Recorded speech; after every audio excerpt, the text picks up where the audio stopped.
됩니다. 함께하면 됩니다. 함께하면 됩니다. 여러분 끝까지 함께 갑시다. 함께하면 됩니다.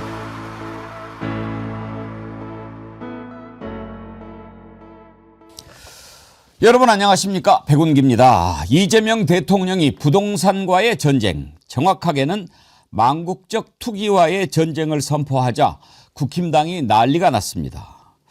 오로지 그거 하나 믿고 지방선거를 치러보려고 했는데 이것마저도 해결돼 버리면 선거는 치르나 마나일 테니 온갖 궤변과 악담을 늘어놓으면서 헛소리를 해대는데 꼭 겁먹은 개가 꼬리를 말고 왈왈 지저대는 모양새입니다. 대통령의 단호한 의지 표명을 협박이니 엄포니 말 같지도 않은 폄하를 하면서 발버둥을 치는데 그러면 묻습니다. 국힘당은 부동산 투기를 잡는데 반대합니까? 묻습니다. 국힘당은 대책이 있습니까? 이 질문에 답을 하지 못한다면 그냥 조용히 앉아서 이재명 대통령과 이 정부가 어떻게 풀어나가는지 지켜보면 될 일입니다. 코스피 5천 얘기할 때 뭐라고들 했습니까? 실력이 없으면 배우는 노력이라도 해야 할 텐데 참 딱하기 그지없습니다. 저도 아파트 부자들에게 한마디 해주고 싶습니다. 더 이상 버티지 말고 파십시오. 그렇지 않으면 크게 후회할 겁니다. 생방송 백운계 정치 1번지 출발합니다. 정어리몰에서 이번 설날 준비한 기획전 소개를 해드리고 있는데요. 아까 떡국 보셨죠? 그건 참 보기만 해도 침이 넘어가는데 사실 제가 제일 좋아하는 게 떡국입니다. 떡국을 겁나게 좋아하거든요. 그리고 정어리몰에서 이렇게 나가는 상품은 제가 게이트키퍼 역할을 좀 합니다. 걸러요. 그러니까 이렇게 뭔가를 한다고 그러면은 제가 먼저 좀 시식도 해보고 이건 참 좋다. 그리고 또 제가 먹어보고 맛을 알아야 여러분들께 자신 있게 추천도 하고 그러지 않겠습니까? 떡국도 그 고기 듬뿍 곰탕에다가 떡국을 넣어서 먹으니까 떡국 만드느라고 막 국물 내고 이럴 필요가 없더라고요. 너무 훌륭해요. 그래서 듬뿍 곰탕도 사실은 떡국하고 맨 처음에 세트를 아닌데 저건 제가 아이디어를 내봤어요. 그러면은 저기 떡국이랑 같이 이렇게 하면은 참 좋겠네. 설날 떡국도 바로 먹을 수 있고 그렇게 해서 특별 구성을 해본 거거든요. 근데 진짜 맛있더라고요. 제가 먹어보고 정말 맛있어서 여러분께 추천드리는 거니까요. 맛있게 드시고 선물도 많이 하시고 그러면 아마 좋은 선물 받았다고 얘기하실 겁니다. 아까 영상 보내드렸는데 이 국물을 탁 팔팔 끓여가지고 포장을 해서 보내드리는 거거든요. 지금 오늘까지 생산 마칠 거예요. 그래서 이제 내일부터 발송이 시작될 거라고 그러는데 이거를 계속 생산하기는 힘든가 봐요. 그러니까 이번 생산이 끝나면 또 다음 생산까지는 기다려야 된다고 그러니까 미리미리 물량이 소진되기 전에 구매하시면 참 좋을 것 같습니다. 이번에 설 선물 기획전으로는 고기곰탕 5팩, 떡국떡 1.4kg 이런 세트로 판매를 하니까요. 이번 설에 많이 이용하시길 바라고요. 대량으로 주문하실 분들은 전화로 주문하시면 좋습니다. 1551-3158 1551-3158로 전화 주문하시면 대량 주문하시는 분들은 할인 혜택도 드리니까요. 이번에 여러분들이 정어리몰에서 이용하시면 또 저희가 수익금 홍길동은행에 기부도 할 거거든요. 정어리몰과 함께 상생하는 나눔의 그런 시간 함께 되실 겁니다. 감사드립니다. 백운계 정치 1번지에 오신 여러분들을 환영합니다. 한 가지 공지, 양해 말씀 하나 드리고 시작하겠습니다. 최근 들어서 우리 정치 1번지 아름다운 댓글창에 조직적이고 의도적인 세력들이 들어와서 분탕질을 치면서 댓글창을 어지럽히고 있어서 어제부터는 구독 누르고 5분 이상 된 분들만 댓글을 달 수 있게 그렇게 해놨습니다. 그래서 이제는 와가지고 흙탕물 끼얹고 도망가는 자들을 좀 막아내려고 했는데 그러다 보니까 최근에 이제 우리 다들 구독 누르고 보시잖아요. 그런데 구독을 내가 눌렀나 안 눌렀나 몰라가지고 또 한번 딱 누르잖아요. 구독을 눌렀는데 또 누르면 구독이 해지가 돼요. 그래서 그냥 우리 정어리언님 가운데 구독 중이 아니어가지고 댓글이 막힌 분이 계실 수 있어요. 그러니까 왜 내 댓글이 차단됐지 놀라지 마시고 혹시 내가 구독이 돼 있나 안 돼 있나 확인 한번 해주시면 좋을 것 같습니다. 불의의 피해를 당하지 않도록 해주시면 좋겠습니다. 자, 오늘 함께 하실 세 분 패널 소개합니다. 김성환 시사평론가님 어서 오세요. 네, 안녕하세요. 반갑습니다. 우리 정어리 신사, 정어리 숙녀 전혜연 민주연구원 부원장님 반갑습니다. 안녕하세요. 전희연입니다. 그거 누가 해줬어요? 이거 제 동생이 예전에 만들어준 건데요. 오. 제 이름보다 제가 강원도에 갔는데 많은 분들이 저한테 백운기 그러시니까 이게 참 감사하고도 조금 민망한 일인데 백운기의 정치 1번지를 기억하시는 분들이 제 이름이 기억이 안 나니까 저를 보고 자꾸 백운기 이러시는 거예요. 근데 이 프로그램을 조금 안 보셨던 노인분들이 저한테 와서 여자인데 이름이 백운기야? 이러시더라고요. 그래서 제가 출연하는 프로그램의 앵커님 성함이 운자 기자시고 저는 전예현이라고 말씀을 드렸는데 그래서 제 동생이 제발 이거 좀 하고 나가라고 해서 앵커님과 동일 인물인 줄 아는 게 감사한 일이지만 또 한편으로는 가족들의 마음을 생각해서 달고 나왔습니다. 예. 김성환 평론가님이 정어리 신사라면 김규현 변호사님은 정어리 젠틀맨. 반갑습니다. 김규현입니다. 예, 반갑습니다. 혹시 오늘 방송 시작하기 전에 한병도 원내대표 교섭단체 원내대표 연설 혹시 들으셨어요? 바빠서들 못 들으셨어요? 끝나고 혹시 한번 들어보세요. 이야, 그렇게 안 봤는데 아주 연설 좋았어요. 맨 앞에 시작할 때부터 막 박수가 터져 나오더니 연설을 원래 저렇게 잘하는 분이었나 할 정도로 정말 아주 심금을 울리는 그런 연설이었는데 한번 꼭 들어보시길 바라고 재밌는 이야기 하나 해드리고 시작할게요. 한병도 원내대표가 이 복모음이 좀 약해요. 무슨 얘기냐면 경의를 표합니다 이러는데 경의를 포합니다. 이 복모음이 잘 안 돼요. 이제 그런 분들이 가끔 있어요. 그리고 옛날에 어떤 생각이 났냐면 황낙주 국회의장이라고 있었어요. 94년, 6년, 한 30년 전에 국회의장 하셨던 분인데 또 이분이 복모음이 잘 안 돼요. 그래가지고 제일 대표적인 게 이제 표결을 하면 찬성, 반대, 무효 뭐 이런 게 있잖아요. 근데 무효가 안 돼. 무효 이렇게 하세요. 그러니까 이렇게 이제 찬성 몇 표, 찬성 몇, 반대 몇, 무효 뭐 이러면은 이제 막 밑에서 의원들이 무효 막 이제 막 이렇게 하시고 그랬거든요.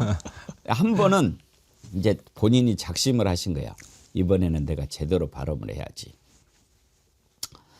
찬성 192, 반대 72, 무효 탁 이러니까 밑에서 우와 이런 거 아니에요. 세포. 좀 낭만이 있던 시절이네요. 요즘에는 그렇게 하면은 무슨 얘기를 할까? 근데 왜 아무도 안 웃지? 무효 세포 그랬다니까. 마지막에 표를 세포 그랬어요. 무효까지는 신경을 썼는데. 그분 부모님께 효도하기 힘드시겠습니다. 효도. 아이 참, 난 뭐 어떻게 유머를 쓰면 다들 안 웃어주는지 모르겠다. 네, 자 이재명 대통령 제가 어제 적토마에 비유했죠. 정말 싹 쓸어버리는 거죠. 이제는 코스피 잡고 부동산 잡는다. 근데 이게 지금 갈수록 싸움이 커집니다. 왜 커지냐? 국힘당이 자초한 겁니다. 이제 큰일 나게 생겼잖아요. 만약에 부동산까지 해결을 해버리면 뭘 믿고 싸우겠습니까? 지금 내란당에서 벗어나지 못해서 죽을 지경인데 그나마 이제 뭐 부동산 가지고 역시 뭐 진보 정권 들어서니까 부동산값 오르고 땅값 오르고 너네들 대책 100번 내놔 왜 안 되고 막 이렇게 이제 해가지고 하려고 그러는데 야 이거 보통이 아니거든. 어제 아침에 국힘당 최고 회의를 하는데 그 나와서 하는 사람들 얘기를 다 들어보니까 그냥 막 물어뜯느라고 정신이 없어요. 심지어 코스피 5천까지도 그건 뭐 이재명이 잘해서 한 거냐? 뭐 그렇게 이야기를 하고 그다음에 이재명 대통령이 그 트위터에 그거 올렸잖아요. 부동산 잡는 거 오히려 계곡 정비나 코스피 5천보다 더 쉽고 또 할 수 있는 일이다. 이렇게 얘기를 하니까 심지어 계곡 정비 이재명이 한 거 아니다라고까지 얘기를 해요.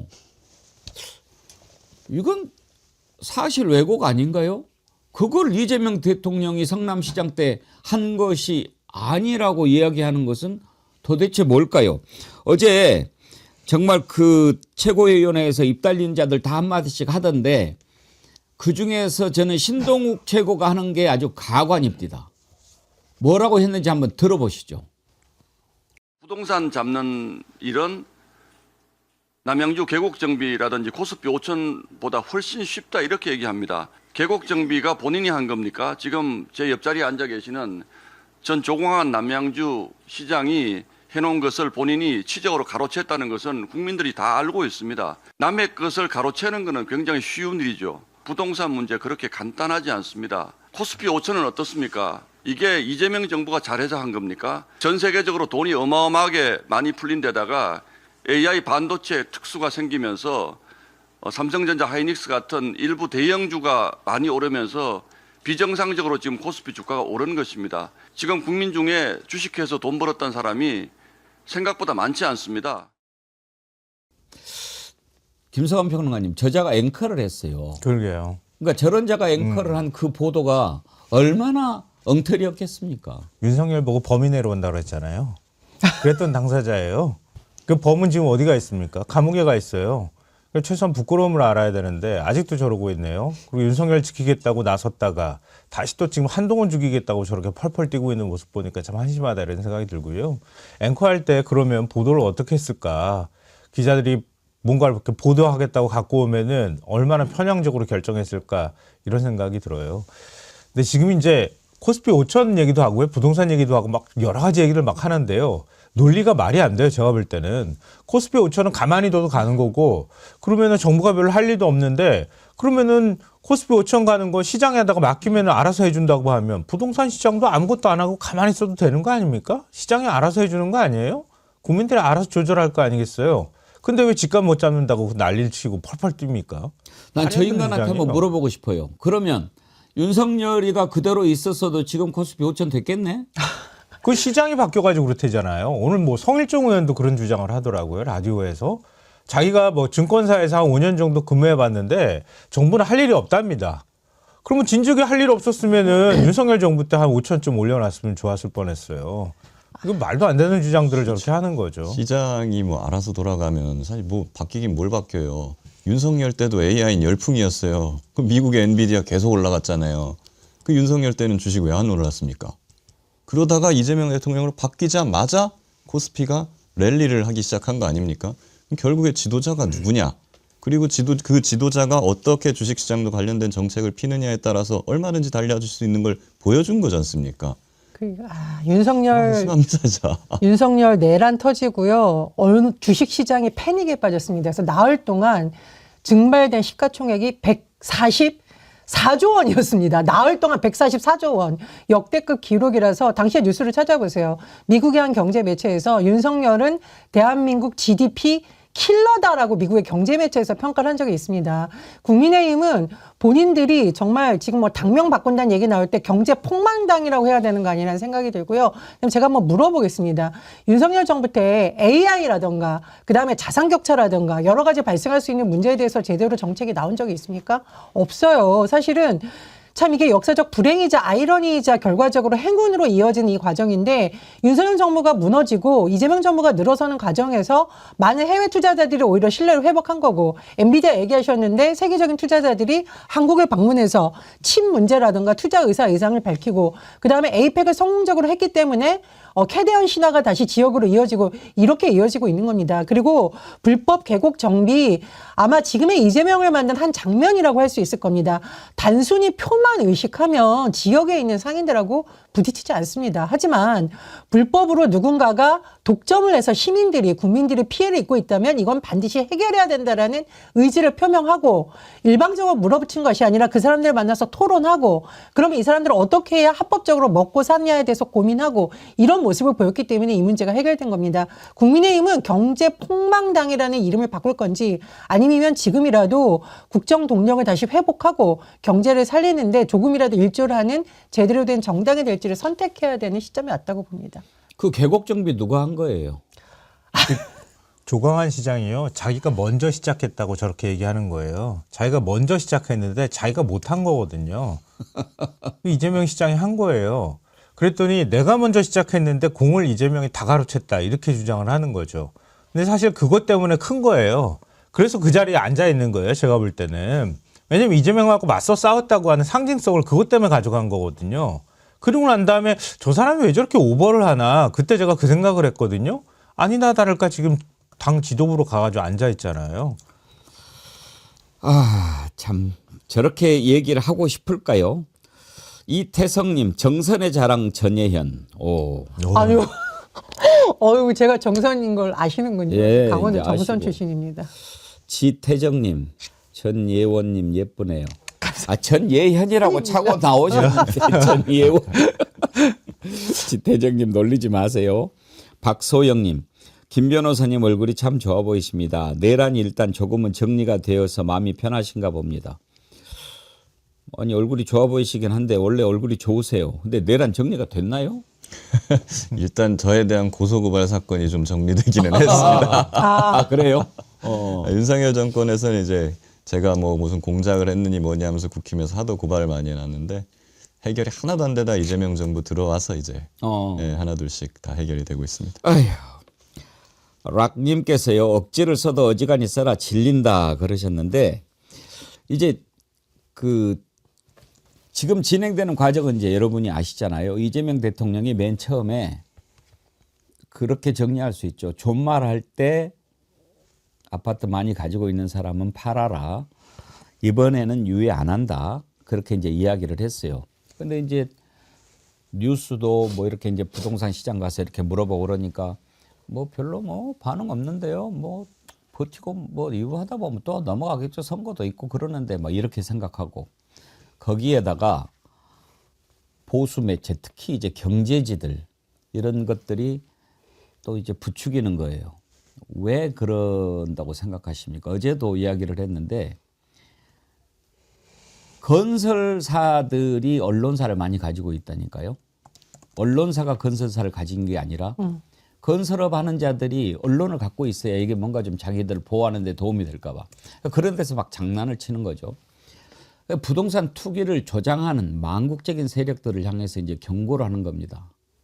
그러니까 지금 국힘당이 반발하는 것은 다른 게 아닙니다. 이거 선거를 이러다가는 못 치르게 됐지 않습니까? 기대할 게 그거밖에 없는데. 그래서 이제 막 말도 안 되는 얘기를 해야 되니까 오늘 아침에 이재명 대통령이 정확하게 이제 설명을 합니다. 이 소통 방식에 대해서는 따로 짚어보기로 하고 오늘 올린 글이죠. 부동산 투기로 불로소득 얻겠다는 수십만 다주택자의 눈물이 안타까우신 분들에게 묻습니다. 대통령 길이 좀 길기는 한데요. 워낙 주옥 같으니까 다 한번 봅시다. 이들로 인한 높은 주거비용 때문에 결혼 출산을 포기하는 수백만 청년들의 피눈물은 안 보이십니까? 돈이 마귀라더니 설마 마귀에게 최소한의 양심마저 빼앗긴 건 아니겠지요. 대한민국은 위대한 대한국민들의 나라입니다. 상식적이고 번영하는 나라를 위해 망국적 부동산 투기는 무슨 수를 써서라도의 따옴표를 했어요. 반드시 잡습니다. 이전에도 실패했으니 이번에도 실패할 것으로 기대하고 선동하시는 분들께 알려드립니다. 먼저 이전에는 부동산이 유일한 투자 수단이었지만 이제는 대체 투자 수단이 생겼습니다. 객관적 상황이 과거와 완전히 다릅니다. 다음으로 국민이 변했습니다. 국민의식조사에 따르면 과거에는 투자 수단으로 부동산이 압도적이었지만 이제 2위로 내려앉았습니다. 마지막으로 국민이 선출한 권력이 달라졌습니다. 공약 이행률 평균 95%. 저는 당선이 절박한 후보 시절의 한 약속조차도 반드시 지키려고 노력했습니다. 이제 대한민국 최종 권한을 가진 대통령으로서 빈말을 할 이유가 없습니다. 엄포라고 생각하시는 분들, 다주택자 눈물 안타까워하며 부동산 투기 옹호하시는 여러분들, 맑은 정신으로 냉정하게 변한 현실을 직시하기 바랍니다. 당장의 유불리를 따지지 않으면 사용할 수 있는 정책 수단은 얼마든지 있습니다. 그 엄중한 내란조차 극복하고 새롭게 출발하는 위대한 대한민국인데 이 명백한 부조리 부동산 투기 하나 못 잡겠습니까? 협박, 엄포가 아니라 모두를 위해 필요하고 유용한 일이어서 권고드리는 것입니다. 이번이 마지막 탈출 기회입니다. 이재명은 합니다. 대한민국은 합니다. 이 트위터에 올린 글인데 김기현 변호사님. 네. 옛날에는 대통령이 무슨 담화문 발표 뭐 이런 거 하고 그랬지 않습니까? 그렇죠. 정말 얼마나 울림이 큰 이 솔직한 얘기니까 더 그렇겠죠. 저는 이걸 보면서 이재명 대통령이 뭔가 깊은 결심을 했구나라는 느낌을 받았어요. 예. 이게 다 계획이 없이 하는 사람이 아니거든요. 뭔가 이유가 있을 겁니다. 근데 일반적으로 선거를 앞두고 뭔가 부동산이나 세금 문제라든가 이런 걸 건드리는 말은 가급적이면 하질 않습니다. 거의 금기시되어 왔죠. 그리고 이제 다들 그래서 사람들이 지방선거 때까지는 별일 없을 거고 아마 지방선거 이후에 좀 이런 부동산 대책이나 이런 것들을 좀 하지 않을까 하고 예상을 해왔는데 그걸 완전히 지금 뒤엎는 발언을 연일 내놓고 있는 겁니다. 여기에 대해서는 굉장히 정치적 유불리를 포기하고서라도 부동산을 내가 잡겠다라는 단호한 모습이 지금 보여주는 것인데 이전의 대통령, 이전의 정치인들과는 완전히 차별화되는 것이고 이렇게 해서라도 부동산을 잡아버리겠다라는 모습을 국민들 앞에 보여주는 것. 그렇게 할 때 오히려 국민들이 이제 정부를 더 신뢰하고 지방선거나 이런 거에 있어서도 뭐 불리함이라든가 막 이런 것을 없다. 나 이런 거 구애하지 않는다. 이런 진실한 모습을 국민들께 보여주는 그러한 어떤 결심을 하신 게 아닌가 싶습니다. 저는 이제 선거만 연연해 하면서 막 정책이나 이런 것들을 그냥 막 조절하고 이러는 그런 과거의 정치인의 모습에서 이제 완전히 결별하시는 걸로 이렇게 보고 있습니다. 저는 국힘이 저렇게 다급해서 막 꼬리 말고 왈왈 지저대는 이유를 알 것도 같아요. 왜냐하면 저자들은 알잖아요. 이재명은 한다면 하는 것을.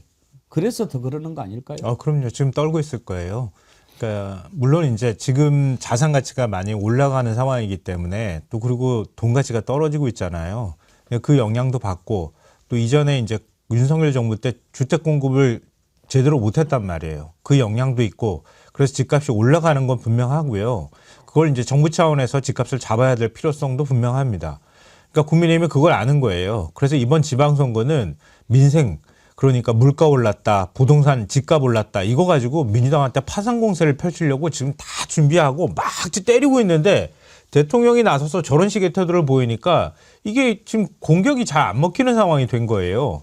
그러니까 이재명 대통령이 분명한 의지를 밝히는 것은 그거와도 연관이 있다 이렇게 봐야 될 것 같고요.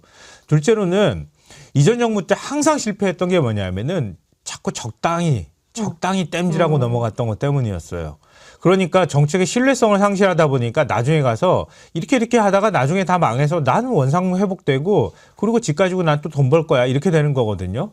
그러니까 집권 초기에 정부의 분명한 부동산 투기를 잡겠다고 하는 의지를 보여주지 않으면 또 일관성 있게 한 4년 정도 쭉 밀고 나가지 않으면 부동산 가격 잡기가 쉽지가 않단 말이에요. 그러니까 그걸 누구보다 이재명 대통령이 잘 알고 있다.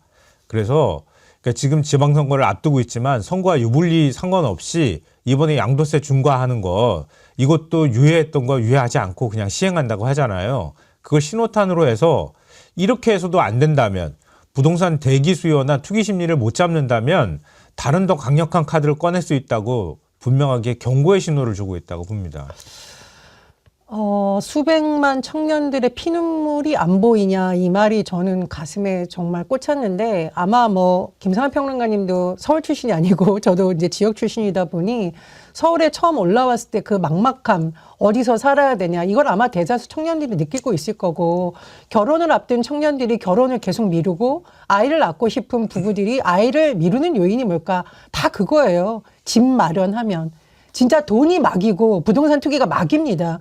가장 사람으로서 누려야 될 권리를 망가뜨리고 어떻게 보면은 아이를 낳고 싶은 가장 기본적인 부부들의 작은 소망마저 무너뜨리는 것이 바로 이 부동산 문제입니다.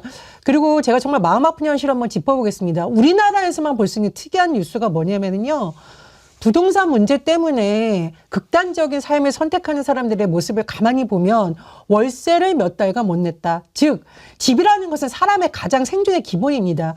다른 건 없어도 살 수 있지만 집은 없으면 살 수가 없습니다. 그래서 전세자금 피해를 본 청년들이 극단적 선택을 하거나 월세를 몇 세씩 미루는 뭐 새 모녀가 극단적 선택을 하거나 아니면은 전세에 몰려서 그 전세자금을 마련하지 못해서 외곽으로 가는 사람들이 싸움을 자주 하는 부부싸움 하는 모습, 이게 우리나라 드라마나 영화에 굉장히 자주 등장하던 단골맨입니다. 돈이 막이다. 부동산 투기 막이 아닙니까? 그거 이제 잡아야 되는 거 아닙니까? 선거 앞두고 계속 미루면 못 잡습니다. 전 진짜 깜짝 놀란 게 이재명 대통령은 정치꾼이 아니라 정치가다. 제가 판단한 부분이 바로 이 대목인데, 제 주변에 많은 선거 전문가들이 민주당이 정치 그려면 부동산 문제는 끝날 때까지 얘기하지 말아야 된다는 얘기를 많이 했었거든요. 우리가 그냥 어물쩍 넘어가던 이 공식을 이제 깬 겁니다. 국민 여러분께 한번 묻고 싶습니다. 집값 걱정이 없다면 이게 과연 특정 정당이나 특정 국민에게만 좋은 문제일까요? 저도 어쩌면 이 방송을 보고 있는 많은 분들도 그 분들의 자녀들도 좀 행복한 대한민국 될 수 있지 않겠습니까? 저는 이재명 대통령의 결단에 좀 더 많은 국민들이 힘을 모아줄 때 부동산 투기 잡는다는 것은 꿈이 아니라 정말 이재명은 합니다. 현실이 될 거라고 봅니다. 지금 이재명 대통령이 하루에 계속 몇 차례씩 지금 23일부터 1월 23일부터 이 X에만 10번째 글을 부동산 관련해서 올리는데, 이런 SNS 활용이 국민과 직접 소통하는 그런 방식인데 이게 이제 뉴노멀이 되고 있는 것 같아요. 네, 맞습니다. 그러니까 우리 재래식 사고도 이제 바꿀 때 됐어요. 예. 재래식 언론도 이제 끊어야 된다 뭐 이런 얘기들도 하지만, 그러니까 SNS 소통 방식은 젊은 층한테는 이거 익숙한 거예요. 근데 지금 언론이나 정치권이나 이런 곳에서는 대통령이 가볍게 저게 뭐야. 그리고 저게 대통령이 완성된 뭔가 그림을 그리고 딱 국민들한테 제시해야지 뭔 소통한다고 뭔가 논란을 만들어. 피곤해. 뭐 이런 얘기 하는데요. 그건 SNS 정치 자체를 잘 모르는 거예요. 근데 시대가 많이 지났습니다. 그러니까 대통령이 그러면은 뭐든지 완성된 걸 국민한테 얘기를 해야 됩니까? 그럼 소통할 필요가 없잖아요. 국민들의 의견을 듣는 거잖아요. 그러니까 어떤 반응을 보이는지 보고, 그리고 의견을 듣고 난 다음에 어떻게 입안을 할지를 결정하는 거. 이게 오히려 소통에 가깝거든요. 이건 뭐 이재명 대통령만 하는 게 아니고요. 전 세계 지금 정치인들이 다 대체적으로 하는 겁니다. 근데 우리가 약간 좀 엄숙주의 같은 데 빠져 있는 것 같아요. 저도 예전에는 약간 그런 생각들이 있었는데요. 이제는 좀 우리가 스스로 개념을 좀 바꾸면 어떨까 싶어요. 그냥 카톡 하듯이 국민들하고 자연스럽게 대화하고 소통하고, 뭐 우리 설탕세 얘기 나왔던 것처럼 어떻게 생각하시나요? 이렇게 물어봤더니 막 거기에 대해서 논쟁하잖아요. 그러고 난 다음에 하나하나씩 정리해 나가는 작업을 해도 되는 거거든요. 이재명 대통령이 청년들의 피눈물 그리고 뭐 이런 얘기들을 할 때, 부동산 얘기할 때 저는 왜 저 글이 저렇게 울림이 강한가? 본인이 직접 겪어봐서 그런 게 아닌가 싶어요. 청년들의 피눈물, 이재명 대통령은 어느 누구보다도 직접 겪어봤지 않습니까? 집 없는 서름, 그 판자촌에서 살았을 때 어땠겠습니까? 홀인원님, 이재명 대통령님 걸으실 때 한쪽 팔 굽어져서 걷는 모습을 보면 마음이 찡합니다. 이재명 대통령이 하고자 하는 일은 우리 모두가 힘을 실어줘야 합니다. 우리 대통령 사랑합니다. 하면서 슈퍼챗도 보내주셨고요. 어제 다시 보기 할 때 찡아용님께서 슈퍼챗 보내주시면서 대통령은 열일하시는데 민주당 뒷북이 조금 속 터집니다. 집중해서 필요한 입법도 빨리 했으면 합니다. 그런 걸 보내주셨습니다. 어제 다시 보기 할 때 황용삼님께서 또 정기회원 가입해 주셨네요. 감사드리고요. 혹시 김규현 변호사님 사무실은 강남에 있나요? 예, 서초에 있습니다.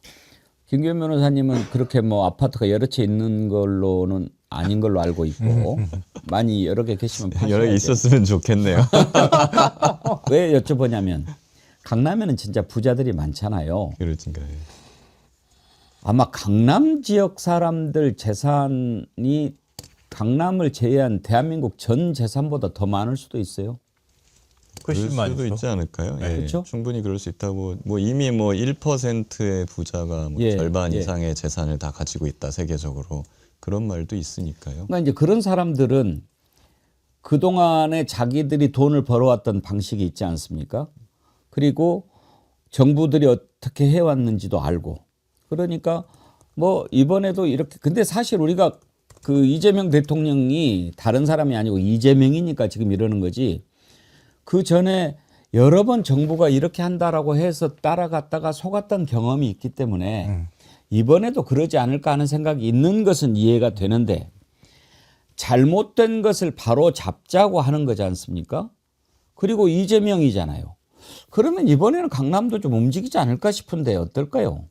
뭐 한번 봐야 될 것 같습니다. 지금 둘로 나뉘는 것 같아요. 이번에도 실패할 거다. 그냥 안 팔고 나는 버틸 거다라는 사람들하고 이번에는 뭔가 좀 제대로 뭐 때릴 것 같은데 불안하니까 좀 이제 하나만 놔두고 다 팔아야 되는 거 아니야?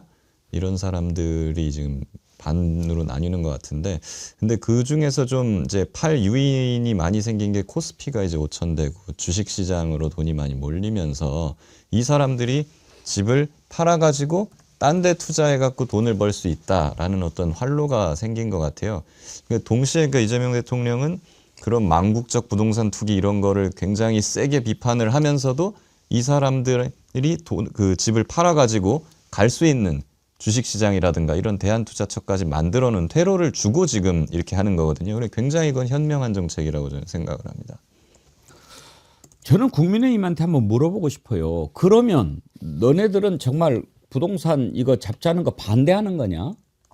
그리고 너네들은 그러면 대책이 뭐냐? 이거에 대해서 반대하면 뭐 대책이 있어야 될 거 아니냐? 그걸 물어보고 싶어요. 국민의힘의 대책은 시장에 맡기겠다는 거예요. 그러니까 민간 차원의 주택 공급을 하면 된다. 그러니까 재건축 뭐 재개발 활성화를 해서 주택을 공급하는 게 가장 현실적이다. 이거 거의 앵무새처럼 예전부터 계속 똑같은 얘기 했거든요.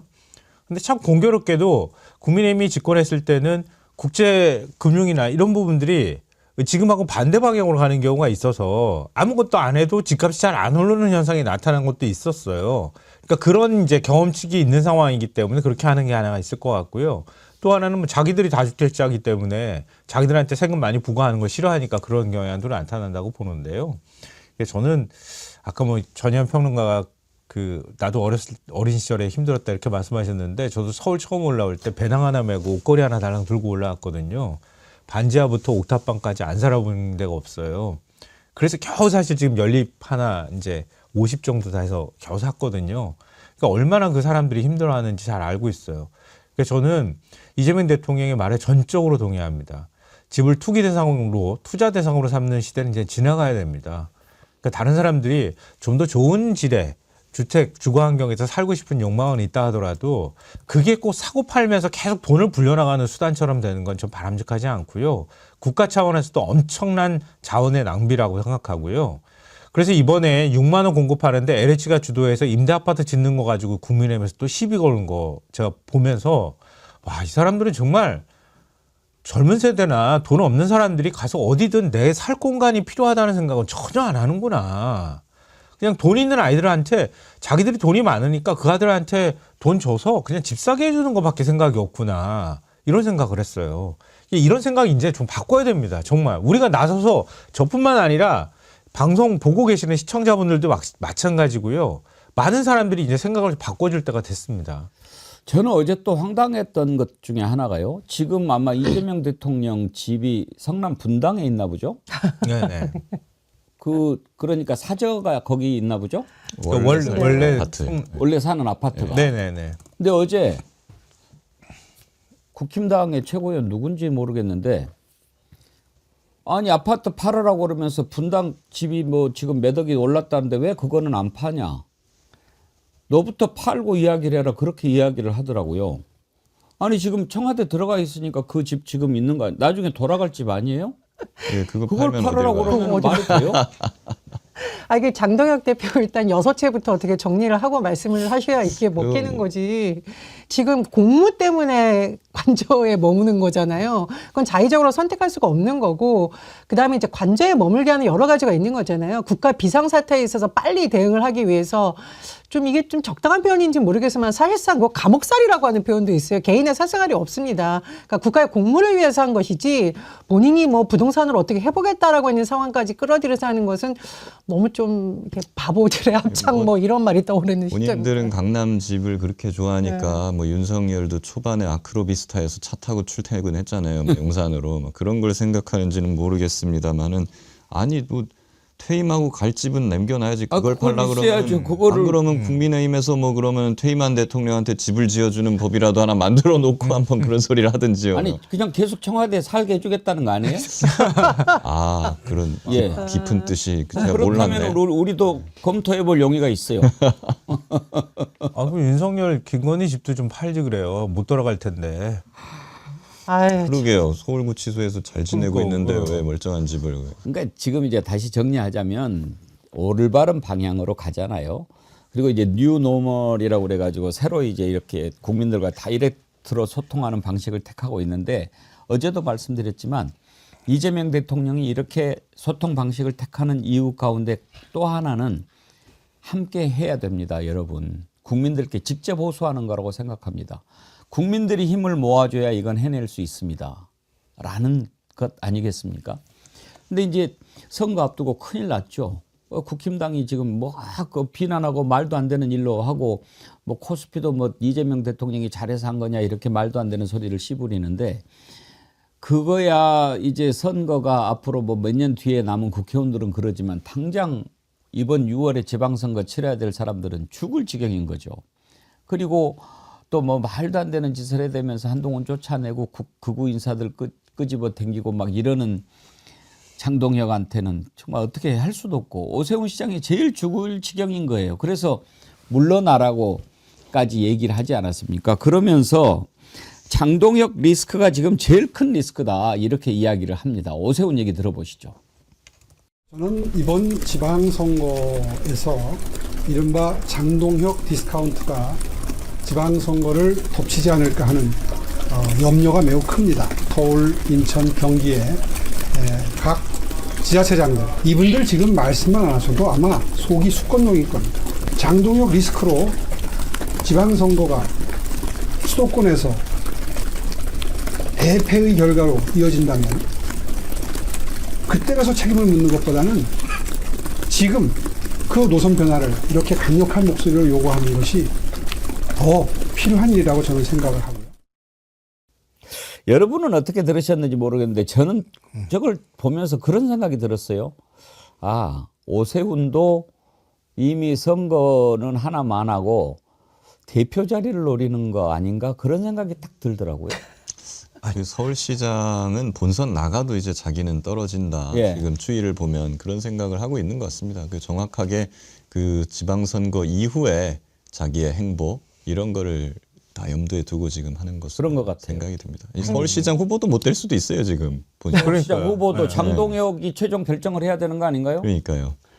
그렇기 때문에 이제 뭐 지금 뭐 나경원이라든가 다른 그 잠재적 경쟁자들이 당내에도 많이 있는 상황이고 거기에서도 서울시장 경선도 이기기 위태롭다. 거기서 이겨서 후보가 된다고 한들 본선도 왠지 안 될 것 같다.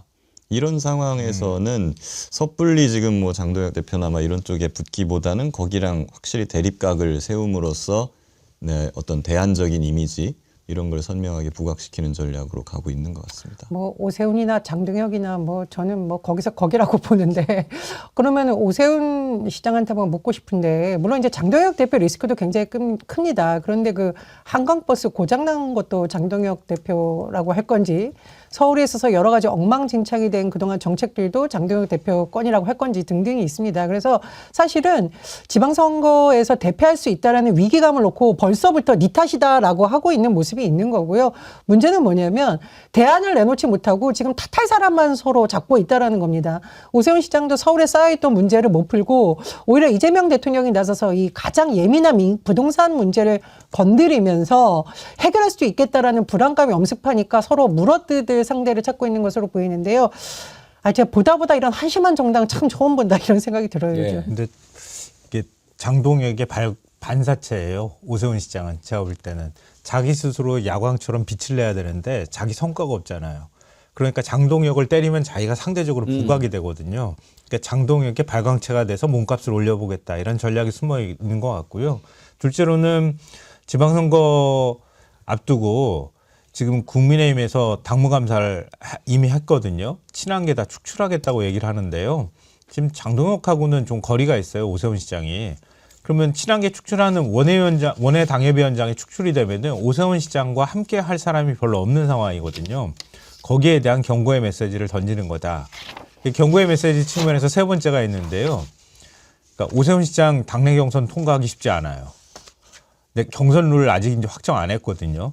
5대5로 하고 지역별로 달리 가져가겠다고 하는데 장동혁 대표 맘먹기에 따라서 당원 70% 하면은 오세훈 시장은 절대 서울시장 선거 국민의힘은 못 나갑니다. 그리고 그런데다가 지금 나경원 의원이 막 군침 흘리면서 기다리고 있는 거잖아요. 그러니까 실제로 출마 선언을 할지 모르겠지만 나경원 의원하고 붙으면은 결국 질 수밖에 없을 거라는 거 자기가 잘 알 거예요. 그러니까 평상시에 조용하고 눈치 보면서 막 어디로 갈까 내가 이거 정치적으로 유불리가 어떻게 되지 이거 계산하다가 갑자기 언제부터 투사가 됐다고 저렇게 나서가지고 장동영 보고 사퇴하라 그럽니까? 자기 정치적으로 얻을 수 있는 이익이 있으니 저러는 거죠. 제가 보기에는 국힘당은 이미 지방선거 포기했어요. 왜냐하면 지방선거를 치르겠다고 하는 정당이 이럴 수는 없거든요. 그러니까 지금 장동혁도 선거는 이미 물 건너갔고 이제 어떻게 해서라도 선거 이유가 끝나도 우리가 당권을 잡아야 된다라고 하는 것. 그리고 오세훈도 난 뭐 선거는 끝났고 이제 저 당이라도 내가 뭐 좀 먹어봐야 되겠다 이런 생각하는 것 같아요. 마음속에는 뭐 지난번에 우리가 윤석열 됐을 때 그냥 어떻게 그냥 엉겹결에 또 다 먹지 않았어? 뭐 이번에 또 그러면 되는 거지 뭐. 패배주의라는 게 그런 겁니다. 이렇게 무서운 거예요. 뭘 해볼 생각이 안 드는 거예요. 그렇지 않고는 그런 일을 할 수가 없죠. 아니 어떻게 국힘당의 최고위원이라고 하는 자가 극우 보수 유튜버를 찾아가서 입당원서 이렇게 받아옵니까? 그 자가 들어와서 맨 처음에 한다는 말이 여기에 박근혜, 전두환, 노태우 사진 다 걸어야 된다고 그렇게 얘기를 해요. 누가? 고성국이가. 들어보시죠. 제일 먼저 해야 될 일이 건국의 이승만 대통령, 근대화 산업화의 박정희 대통령, 그리고 거의 피를 흘리지 않고 민주화를 이끌어내는 역사적 대타협을 한 전두환 대통령, 노태우 대통령, 김영삼 대통령, 박근혜 대통령, 윤석열 대통령까지 당사에 사진 걸어야 된다고 생각합니다. 뭐가 그렇게 겁이 나고 쫄려서 사진조차 제대로 못 걸어요? 사진 걸자고 하는 것도 참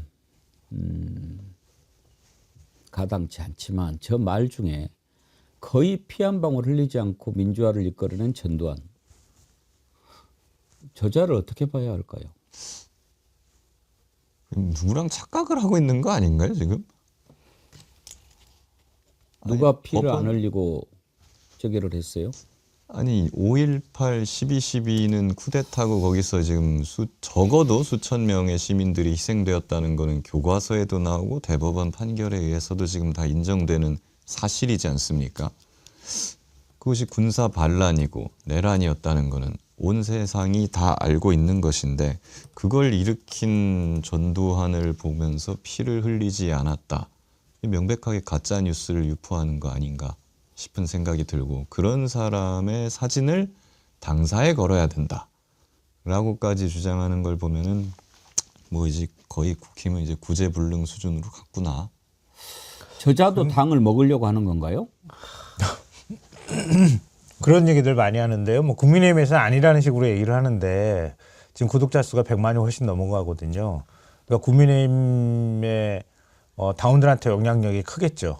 그러니까 아마 암암리에 뒤로 뭐 고성국 씨한테 이런저런 얘기도 하고 하고 있을 거라고 봐요. 저는 장동혁 대표하고 뭐 친하지는 않는다 자기들이 얘기하고 있지만 자기들끼리는 그런 방식의 소통이 있을 거라고 보는데요. 그러니까 저는 저 얘기 들으면서 국민의힘의 뿌리는 반국가 정당이다. 그러니까 반민중, 반국민 정당이다. 이런 생각을 안 할 수밖에 없는 게 하지 않을 수 없는 게 이승만도 유혈 진압한 사람이에요. 대통령 때 그때 살구혁명 일어났잖아요.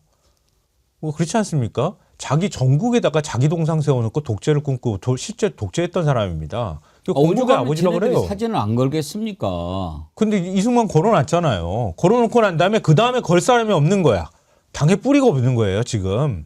그러니까 이참에 그냥 다 걸어버리자 뭐 이렇게 얘기하는 것 같아요. 그래서 하다못해 윤석열 사진도 걸겠다는 거 아닙니까? 제정신이 걸으라고 아니에요. 그럽시다. 걸어라 그래. 네? 사진 없으면 내가 하나 보내주지. 그 일본에서 전범들이 야스쿠니 막 합사시키잖아요. 거기에다 가끔 가다가 한국인 출신인데도 막 거기 합사시키고 막 그러는 걸 보지 않습니까? 약간 그런 걸 보는 것 같아요. 생각해 보세요. 잘 생각해 보면 박정희는요 이승만을 싫어했습니다. 자꾸 지우려고 그랬어요. 근데 그 둘을 같이 건다고? 그리고 김영삼 대통령, 전두환 엄청나게 싫어하지 않습니까? 그것도 같이 건다고요? 이거 무슨 생각인지 모르겠어요 지금. 근데 뭐 일단 전략적으로 보면 잘하고 있는 것 같긴 한데. 아니 근데 저런 사고방식이 이번 내란을 일으킨 원인이 된다는 거예요. 우리는 어떻게 돼도 권력을 잡으면 다 용서받을 수 있어라고 하는 사고방식이 어느새 국민의힘과 이 보수 진영 안에 싹트고 있다는 거예요. 그러니까 이번에 내란을 일으켰는데도 불구하고 그 내란을 일으킨 자를 지키겠다고 가가지고 그 난리를 치는 거 아닙니까? 그리고 그게 뭐가 어때서 독재해도 되지 이렇게 얘기하는 사고방식을 갖고 있는 사람이 15에서 20% 가까이 되고 대부분 다 국민의힘에 몰려있다는 거 아닙니까? 그 국민의힘에서 김종인 비대위원장이 광주 찾아가서 무릎을 꿇었던 기억이 나는데요. 저는 그때도 사실은 반신반의라고 했습니다. 왜냐하면 이게 호남의 표를 잡기 위한 이벤트에 그쳐서는 안 되고 이거를 강령이라던가 또는 당의 어떤 제도적인 시스템으로 만들지 않으면은 전두환 찬양 세력과 5.18 모욕 세력이 또 나올 수 있다라고 의심을 했는데 그런 일이 자꾸 반복되는 것 같아서 너무 참 안타까고 화가 납니다. 사실 국민의힘의 장동혁 대표 체제에서 가장 먼저 징계해야 될 사람은 고성국 당원 아닙니까? 어떻게 전두환 사진을 걸자라는 말을 합니까? 내란범에 대해서 사진을 걸어놓고 지금 내란범 찬양하는 정당이 되겠다는 건가요?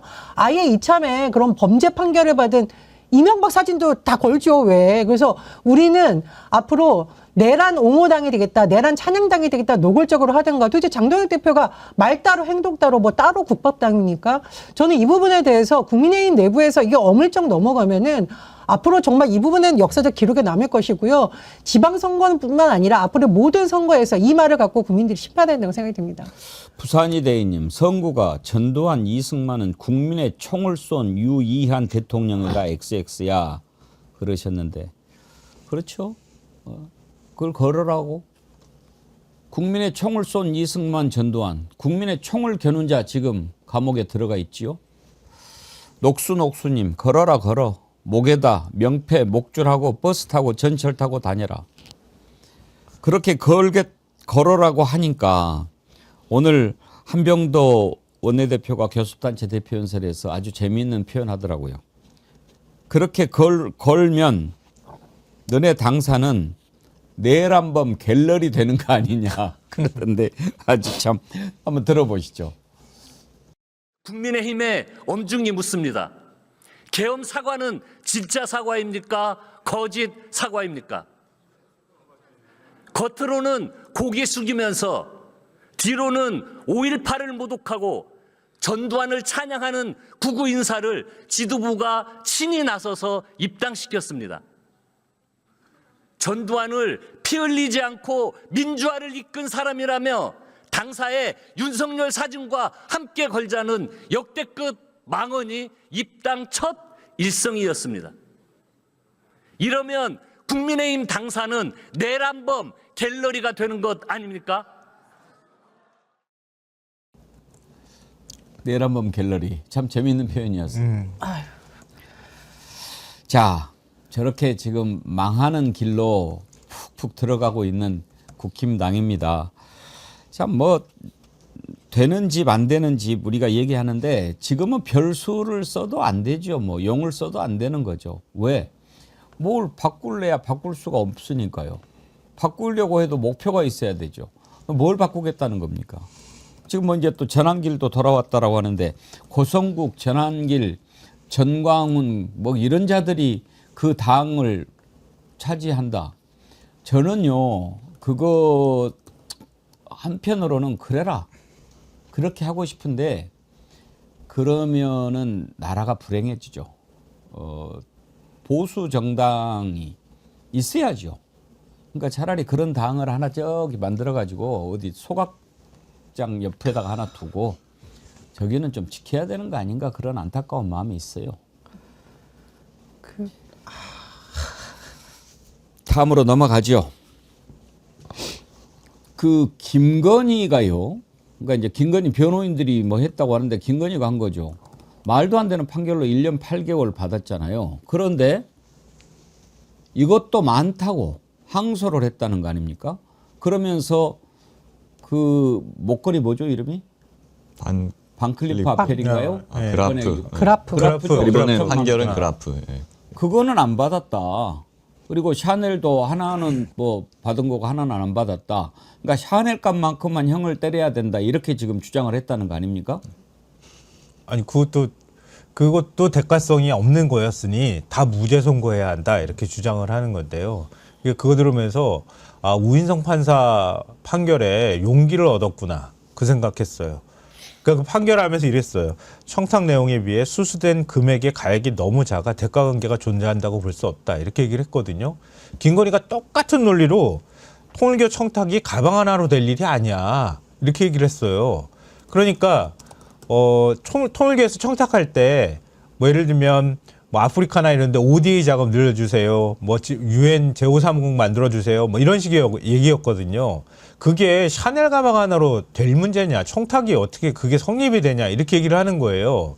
그러니까 샤넬 정도 가방 하나는 뭐 청탁 대상도 안 되는 정도의 어디 뭐 구멍가게 파는 거라고 생각하는 모양이에요. 그러니까 우인성 판사가 제공했던 논리 그대로 지금 얘기하면서 샤넬은 대가관계가 존재하지 않는 거고 지금 그라프 목걸이는 아예 안 받았고 그리고 주식 투자한 거는 그러니까 주가 조작한 거는 그건 공소시효 다 지나고 그건 뭐 다 이번에 무죄 판결 났고 그리고 명태균은 계약서도 안 써서 그냥 무죄라고 하고 그건 난 아무 죄가 없네? 그러니까 지금 항소하는 거예요. 이게 잘못된 판결이요. 그 범죄자들에게 용기를 심어준다라는 말이 저는 이런 걸 딱 생각이 나게 되거든요.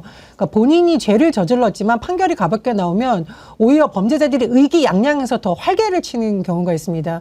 결국 김건희에게 길을 살려준 것은 잘못된 판결. 특히 우인성 재판부에서 검찰의 구형보다도 너무나도 낮은 뭐 13년 정도가 깎인 걸로 알고 있는데 그렇게 한 잘못된 판결이라고 생각을 하고요. 두 번째는 제가 보니까 김건희 씨가 약간 애정결핍증, 권력결핍증이 있는 것 같아요. 그러니까 영치금을 받는 게 제가 보기엔 단순히 돈의 문제가 아니라 끊임없이 본인에 대해서 사람들이 관심을 갖고 있고 뭔가 애정을 보여준다라는 것을 감옥에서 지금 확인하고 싶은 거라고 보는데 문제는 뭐냐면 이런 패턴이 윤석열 때만 있는 것이 아니라 김건희한테 이어지고 앞으로 족속 밝혀질 내란 동조범들도 이런 패턴을 밝힐 수 있다는 거거든요. 잘못된 판결 하나가 얼마나 잘못된 부메랑 효과, 나비 효과를 이뤄지는지가 전 지금 생생히 보여주는 현장이라고 봅니다. 근데 김기현 변호사님 지금 항소는 피고나 원고 어느 쪽에서 한 곳에서만 항소해도 항소심은 열리게 되죠. 그렇습니다. 그러니까 어차피 특검이 항소를 했으니까 김건희 쪽에서는 항소심 어차피 열리니 우리는 이걸로 한번 걸어볼까 이런 차원에서 한 걸까요? 뭐 항소를 안 하면은 이제 자기 받은 형이랑 죄를 다 인정하는 걸로. 그것보다 더 낮게 나올 수는 없는 거 아닙니까? 더 낮게 나올 수도 있죠 항소심에서. 이론상으로는.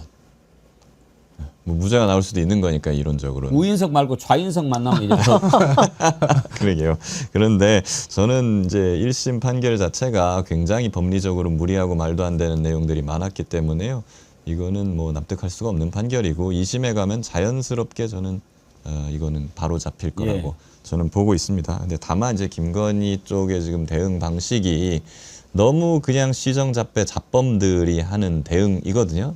내가 뭘 그렇게 잘못했냐? 난 잘못이 없다. 죄 없어. 난 안 했어.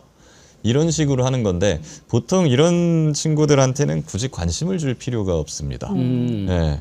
그럼 뭐 그런 광인이나 이런 사람들한테 보통 써있잖아요. 이렇게 먹이를 주지 마시오. 그렇게 나오는데 먹이를 안 줘야 되는데 우인성 재판장이 너무 큰 먹이를 준 거예요 지금.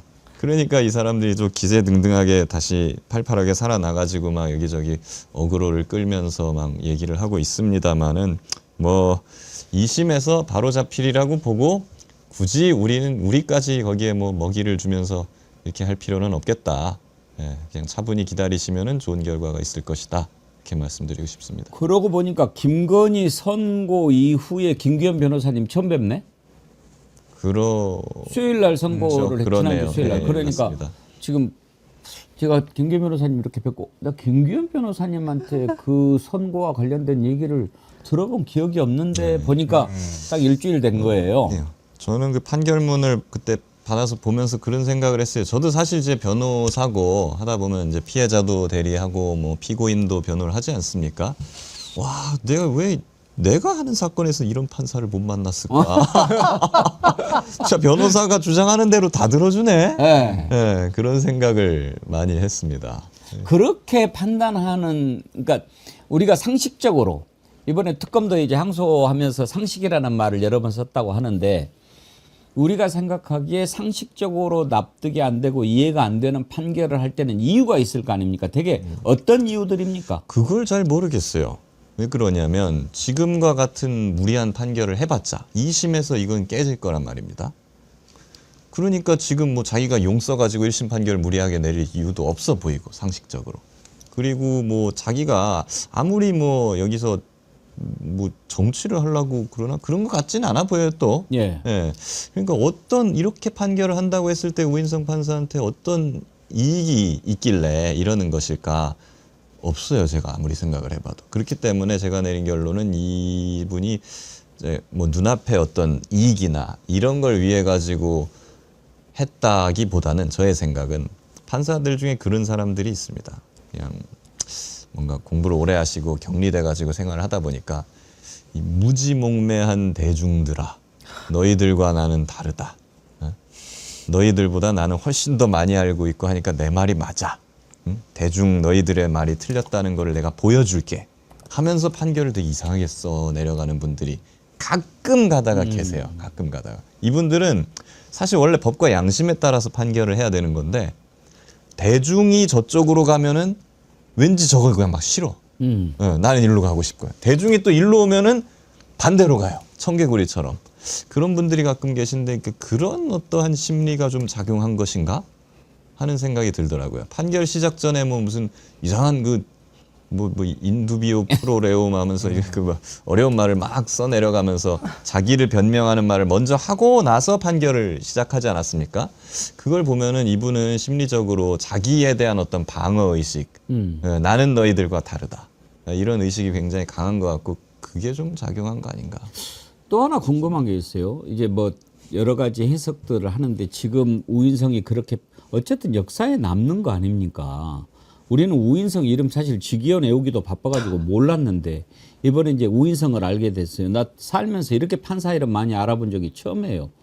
우인성, 백대현, 지기현, 이진관. 나 아는 판사들이 엄청 많아졌어. 그런데 그 배석 판사들 있잖아요. 배석 판사의 역할은 뭡니까? 이게 원래 우인성 재판부도 그렇고 배석 판사들이 상당히 젊고 경력이 낮습니다. 근데 원래대로라면은 배석 판사들의 지위도 재판장과 똑같아야 맞습니다. 합의부이기 때문에 3명의 판사가 똑같이 대등한 지위에서 각자의 의견을 말하고 토론을 거쳐가지고 합의를 해서 판결을 하는 것이죠. 대법원이 그렇게 되어 있지 않습니까? 그게 맞는 건데 지금까지 우리나라는 그렇게 하기보다는 재판장은 굉장히 경력이 높은 사람. 예. 예, 한 15년 차 이상. 그리고 배석 판사 좌우 배석 2명은 뭐 한 5년 차 이하. 예. 예, 막 신임 판사들을 이렇게 해놔요. 그리고 재판장이 배석들을 막 가르치면서 이렇게 재판을 운영해 왔거든요. 이런 식으로 가면은 사실상 배석 판사들에게는 발언권이 거의 없는 구조입니다. 재판장이 하자는 대로 그냥 다 따라갈 수밖에 없는 거죠. 이런 식으로 되어 와서 이거는 굉장히 문제가 있다라는 지적이 계속돼서 조금씩 바뀌고 있는데요. 근데는 문제는 아직도 그게 완전히 바뀌지 않아서 지기현 재판부라든가 아니면 저기 우인성 재판부라든가 이런 데는 똑같이 그런 식으로 운영이 되고 있는 거예요. 그런데 저는 여기서 좀 그 배석 판사들이 뭐 물론 경력도 재판장보다 낮고 하니까 발언권도 딸리고 하는 건 이해는 합니다만은 일반 사건에서야 뭐 그런 식으로 뭐 할 수도 있겠습니다만은 이렇게 역사적인 재판에서조차 그런 식으로 재판부가 운영된다면 저는 그 배석 판사들도 죄를 짓는 것이다. 그럼요. 그렇게 저는 생각을 그래서 해요. 이제 앞으로는 재판부를 소개할 때 우리가 재판장만 소개할 게 아니라 배석 판사 이름도 같이 소개해야 되지 않나 그런 생각합니다. 지금 우인성 재판부 모습 한번 보여주십시오. 자, 양쪽에 저렇게 배석 판사가 있어요. 우인성이 혼자서 뭐 주문을 낭독할 때 옆에서 저 판사들 정면을 응시하면서 가만히 있더라고요. 저는 저자들 마음에 안 들어요. 명색이 판사가 됐지 않습니까? 그러면 아무리 주심 판사고 재판장이고 선배고 그렇더라도 이렇게 역사적인 판결에서 이렇게 말도 안 되는 상식적인 판결을 하면 적어도 저런 판결할 때 너네들은 내가 시키는 대로 하면 돼라고 하지만 가치는 한번 읽어보지 않을 거예요? 않을까요? 그렇죠. 그러겠죠? 아, 이거 심지어 쓸 거예요, 그걸. 그러면 예. 네가 써라. 그러면 예의 자식들 정말 그러면 안 되지. 재판장 이것도 판결문이라고 쓴 거야? 나 너 배석 판사 못해. 나 그만둘 거야. 나와야 되는 거 아닙니까? 앞으로는 배석 판사들 이름 우리가 밝혀야 되겠어요. 아, 그럼요. 그리고 최소한 이런 역사적인 재판이라면 아무리 배석 판사라 하더라도 법적으로는 동등한 권한을 갖고 있는 겁니다. 그렇기 때문에 배석 판사랑 아무리 그래도 이거는 제가 한 명의 판사로서 납득하지 못하겠습니다. 우리 표결합시다. 나는 이 판결에 반대합니다. 라고 합의 때 당당하게 밝혀야 되는 겁니다. 심지어 이번에 비상계엄도 보면 군대서 봐줘도 명령 불복종은 그야말로 처단 아닙니까? 그 군대에서 마저도 야 한강 다리 건너 그랬는데도 안 건너고 야 헬기 띄워 그래도 안 띄우고 야 들어가서 문짝 부수고라도 끄집어내 했는데도 안 가고 군대에서도 마저도 그러는데 명색이 대한민국 최고 엘리트라고 하는 판사가 저렇게 말도 안 되는 판결문을 써대는데 그걸 그냥 쳐다보고 눈만 깜빡깜빡하고 있다고? 네. 그래서 사실은 사법개혁이 필요하다는 얘기를 하는 겁니다. 그러니까 그동안에 다른 데들은 굉장히 개혁의 바람이나 소용돌이에 많이 휩쓸려 가기도 하고 또 실제로 사람들이 바뀌기도 하고 이런 과정들을 겪었거든요. 그러니까 그런 외풍에서 조용했던 것이 우리나라 아주 시끄럽긴 했지만 안 바뀌는 게 검찰하고 검찰보다 더 안 바뀌는 게 사법부입니다. 그러니까 그래서 이번에 사법부 얘기가 나오는 거고요. 그 사법부에 골마 터진 게 이미 양승태 대법원장 시절에 그때 사법농단으로 한번 터졌는데 제대로 그걸 못한 거예요. 그걸 조희대 대법원장이 다 되돌려놨잖아요. 되돌려놓고 난 다음에 그 권위적인 분위기 속에서 계속 재판해왔던 거 그대로 유지해왔고 그리고 내란이 일어났는데도 불구하고 사법부가 무슨 역할을 했는지조차 해야 하는지조차도 자기들이 제대로 성찰하거나 사고하지 못하고 결국은 자기들은 언제나 법대에 올라가가지고 판단하는 사람이니까 저도 세상이 어떻게 쑥대밭이 되든 말든 상관하지 않아. 그때 가서 우리는 또 다시 판단하면 돼. 이런 식의 사고방식을 하고 있었다는 걸 다 우리가 알고 있잖아요. 이재명 대통령 그 판결은 뭐 더할 나위도 없고요. 그래서 사실은 사법개혁이 필요하다는 얘기를 우리가 하는 겁니다. 그러니까 아직 멀었어요. 지금요. 저런 식으로 위계질서가 명확하게 돼 있는 조직들이 꽤 있어요. 대표적인 게 군대고요. 지금 검사들 뭐 검사 동일체니 뭐니 해가지고 그런 식으로 위계질서 강조하죠. 판사들도 말이 배석이지 배석은 무슨 좌석이지. 그냥 앉아만 있는 거죠.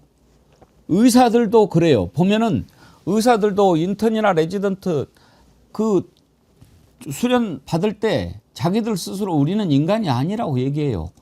그야말로 그냥 당당 멀었죠. 옛날에는 기자들도 그랬어요. 까라면 까였어요. 근데 기자들은 이제 많이 달라졌어요.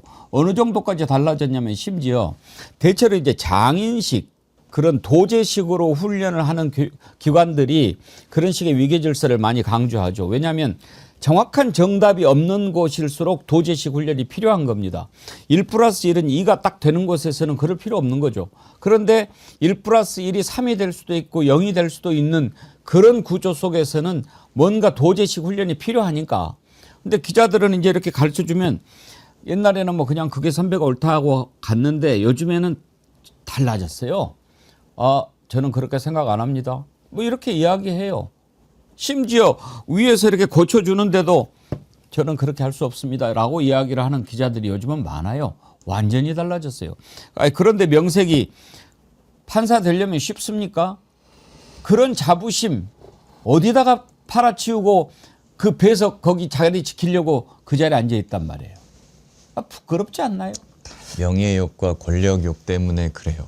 그 자리까지 올라갔는데 그러면 처음에 검사가 될 때나 판사가 될 때는 내가 이제 이 국민이 주신 권한을 써가지고 내가 정의를 한번 바로 세워보겠다는 생각은 다 합니다. 근데 또 한편 누가 와서 그래요. 야, 네가 어떻게 여기까지 왔는데 검사장 안 될 거야? 나중에 법원장 안 될 거야?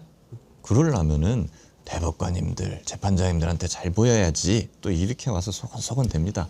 그렇기 때문에 역설적으로 위의 말을 제일 잘 듣는 뭐 소위 말하는 우리나라에서 그 의전이나 뭐 이런 비비기 이런 거 제일 잘하는 조직이 법원과 검찰이 돼버린 거예요 지금. 근데 그게 부끄러운 거죠. 예를 들어서 그런 유혹이 누군들 없겠습니까? 그런데 박정훈 대령은 그렇지 않았겠어요? 야야야, 저기서 자식아, 그렇게 할 때 그래 나 뭐 정년도 얼마 안 남았고 만약에 그렇게 했더라면 그 억울한 죽음이 밝혀질 수 있겠습니까? 뭐 사실 나는 그것을 뭐 응당한 보상이라고 생각하고 이것 자체를 얘기하는 게 박정훈 대령 그 좀 먹칠을 하는 거라서 조심스러울 별 달았잖아요. 근데 기쁜 일이잖아요. 솔직히 박정훈 대령은 입이 대령이 붙어가지고 죄송합니다 준장인데 그냥 그 해병대 수사단장으로 그냥 정년까지 채우고 예편한다면 별을 달 수는 없는 그 직제죠 거기는. 뭐 그렇죠. 일반적으로 대령이 예. 끝이죠. 해병대는 법무감이 따로 없죠. 없습니다. 해병대 군사경찰에서 제일 높은 직위가 해병대 수사단장이고요. 예. 박정훈 대령이 하고 있었던 거기가 최고였잖아요. 그 직위. 예. 그런데 그렇게 어렵게 버텼기 때문에 이제 국방부 조사단장 가가지고 별도 달게 되고. 근데 뭐 그런 것이 대단한 것이 아니라 그거를 지켰잖아요. 그 박정훈 장군인들 그때 회유나 협박이나 뭐 이런 게 없었겠습니까? 아유, 엄청났죠. 저는 말씀하시죠. 네. 제가 이제 사실 법조기자 할 때 한기택 판사에 대한 책을 읽은 적이 있습니다. 그러니까 목숨 걸고 재판한 판사. 제가 왜 이 얘기를 하냐면은요. 법원 역사에서 2차 사법파동이 1988년에 있었는데 그때 대법원장이라던가 이런 여러 가지 문제에 대해서 했던 사람들이 바로 배석 판사들이었거든요. 30대 젊은 배석 판사, 단독 판사가 대법원장 교체를 요구하는 서명 운동이 시작돼서 결국은 정권이 이 대법원장이 그냥 유임하려던 것을 물 건너가고 대법원장이 사퇴하는 그런 일이 있었습니다. 정말 목숨 걸고 법관은 어떠해야 되며 법과 양심에 따라서 재판을 하기 위해서는 어떤 것을 해야 되는 것을 그냥 가만히 앉아가지고 나는 판결문 잘 쓰면 돼 이런 것이 아니라 시대의 요구에 분명히 부응했던 배석 판사들도 있었다는 겁니다. 근데 지금 사법부가 보여주는 모습은 국민들에게 오히려 조롱거리가 되고 있는 거잖아요. 말 그대로 판사라는 내 직업만 잘 지키면 돼. 월급 꼬박꼬박 받고 국민들 위해 군림하는 법 귀족이라는 말까지 나오는 시대가 있어서 지금 이제 앵커님이 짚어주셨는데 사실 군 하면은 박정훈이라는 사람이 있었고 또 그 박정훈을 많이 응원했던 해병대에서 물러났던 그 퇴역 전후의 분들도 있었고 또 그 사람들을 응원하는 변호사들도 있었는데 왜 법원 내에선 이런 움직임이 없냐는 거죠. 그래서 사법개혁이 필요성이 오히려 최근에 이제 김건희라든가 내란과 관련된 재판을 통해서 오히려 좀 더 국민들에게 인식이 된 게 아닌가 생각이 듭니다. 예, 참 올바로 사는 것이 무엇인가 요즘에 참 그런 질문을 많이 던져주는 시대가 됐습니다. 그 맨 앞에 이재명 대통령이 서 있는 거고요. 우리도 이번에 정말 옳고 그른 것 기본이 뭔가 생각하면서 하루하루 채워나가는 그런 하루하루가 됐으면 좋겠습니다. 오늘 1부는 여기까지 하도록 하겠습니다. 김성환 시사평론가님, 전혜연 전 민주연구원 본장님, 김규현 변호사님 세 분 다음 주에 또 뵙죠. 고맙습니다. 네, 고맙습니다.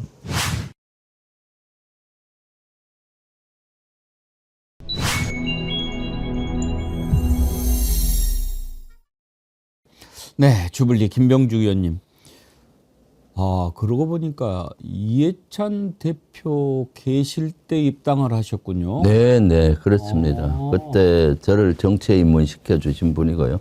그때 사실 특사 비슷하게 해서 영입 인재 팀을 저한테 여러 번 보냈는데 제가 처음에는 거절을 했었는데 전역하신 지 얼마나 되셨어요? 전역하고 한 7, 8개월 됐었죠. 그래서 전역한 지 얼마 안 되고 그때는 손자병법으로 TV에서 인문학 특강으로 제가 인기를 좀 있을 때였어요. 그래서 정치는 좀 나중에 해야 되겠다 했는데 이해찬 대표님께서 간곡히 또 저한테 좀 와서 한미동맹과 안보를 좀 책임져 달라. 우리 민주당이 그 분야를 취약하게 국민들이 생각하니까 당신이 와서 해주면 좋겠다 하고 간곡한 말씀을 여러 번 해서 입당을 하게 됐고, 그리고 그렇게 저를 영입시켜 놓으니까 애정이 엄청 많으신 거예요. 그래서 늘 저를 도와주고 제가 또 어려운 결정할 때 늘 상의를 드렸거든요. 예를 든다면은 비례대표 끝나고 지역을 선택할 때도 상의 드렸었고, 최고위원 나갈 때도 상의 드렸었고, 이번에 경기도지사 나갈 때도 사실 상의를 드렸었고요.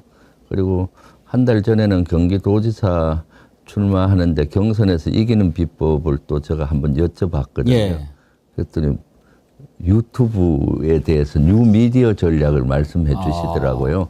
경선에는. 그리고 사실 또 제가 나중에 들었는데 이재명 정부 들어설 때 아주 강력히 다른 사람을 통해서 들었는데 저를 국방부 장관으로 꼭 써야 된다고 대통령님한테 그렇게 건의를 많이 드렸더라고요. 그런 고마우신 분이죠. 네. 그러셨구나. 그러면은 김병주 의원님은 만약에 정치를 안 하면 뭐 하시려고 그랬어요? 저희는 아직도 꿈이 있는데 그 한반도 평화 시대를 만들고 한반도 평화 시대를 통일 시대를 만드는 거가 꿈이었어요. 어떻게 해서? 저건 중학교 2학년 때부터 그 아니 꿈을 만드는 거를 그 정치가 아니고 다른 어떤 걸 통해서 그걸 통일 한번 사업을 민간 차원에서도 할 게 있고, 네. 예를 들면 먼저 제가 사실 전역을 하고 대기업에서 오라는 제의가 있었는데 거절하고 인문학 특강에 도전을 방송국에 한 이유가 먼저 통일의 필요성을 얘기하는 것보다는 손자병법으로 인문학 특강을 했는데, 이 손자병법은 그 국가끼리의 전쟁과 평화를 다루잖아요. 그런 걸 얘기하면서 평화의 중요성, 한반도가 이대로 가면 안 된다, 통일이 돼야 된다는 전략도 같이 강연 군데군데 엮고 있거든요. 그래서 인문학 특강부터 도전을 했던 것이고요. 네, 그래서 국민들이 사실은 지금은 국민적으로 통일에 대한 의지가 많이 약해진 건 사실. 그리고 의지와 능력 두 가지가 있는데, 능력은 지금 많이 올라갔는데 우리가 통일할 수 있는 능력은 의지가 좀 약해진 면이 있고, 과거에는 능력이 부족했는데 의지가 강했잖아요. 우리의 소원은 통일을 부르면서. 그래서 그런 것들을 선도하면서 하려고 했죠. 네. 손자병법 얘기하시니까 지난번에 편했던 그 민주주의 손자병법 있지 않습니까? 그거 출판 기념회를 이번 주말에 하신다고요? 네, 이번 주말에 어디에서 하시나요? 저 남양주 체육센터가 있습니다. 남양주에 있는 체육문화센터, 실내체육관? 체육문화센터 실내체육관에서 오후 3시부터 6시까지 출판 기념회를 하기로 했습니다. 예. 또 관심 있으신 분은 좀 오셔서 축하해 주시면 좋겠네요. 네, 아무래도 경기도 분들이 많이 가시면 좋겠죠. 네. 이재명 대통령께서도 예. 추천해 주신 또 추천사를 써주셨거든요. 왜냐하면 사실 이재명 대통령도 손자병법 사상을 그대로 갖고 계세요.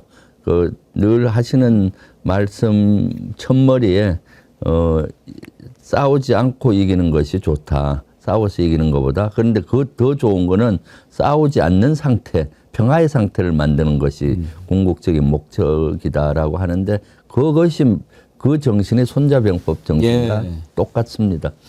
네. 저도 지금 이재명 대통령의 이 부동산과의 전쟁, 이것을 이제 하나의 큰 그 싸움으로 보고 있습니다. 그렇죠. 그야말로 병원연의 이재명 대통령의 적토마가 이제 완전히 막 이렇게 막 중원을 막 누비면서 코스피 정리하고 이제 부동산 나와 막 이렇게 지금 막 하는 것 같이 보이는데, 저 앞에 지금 뭐 가로막는 자들은 다 추풍낙엽처럼 나가 떨어지지 않겠습니까? 그럼요. 네.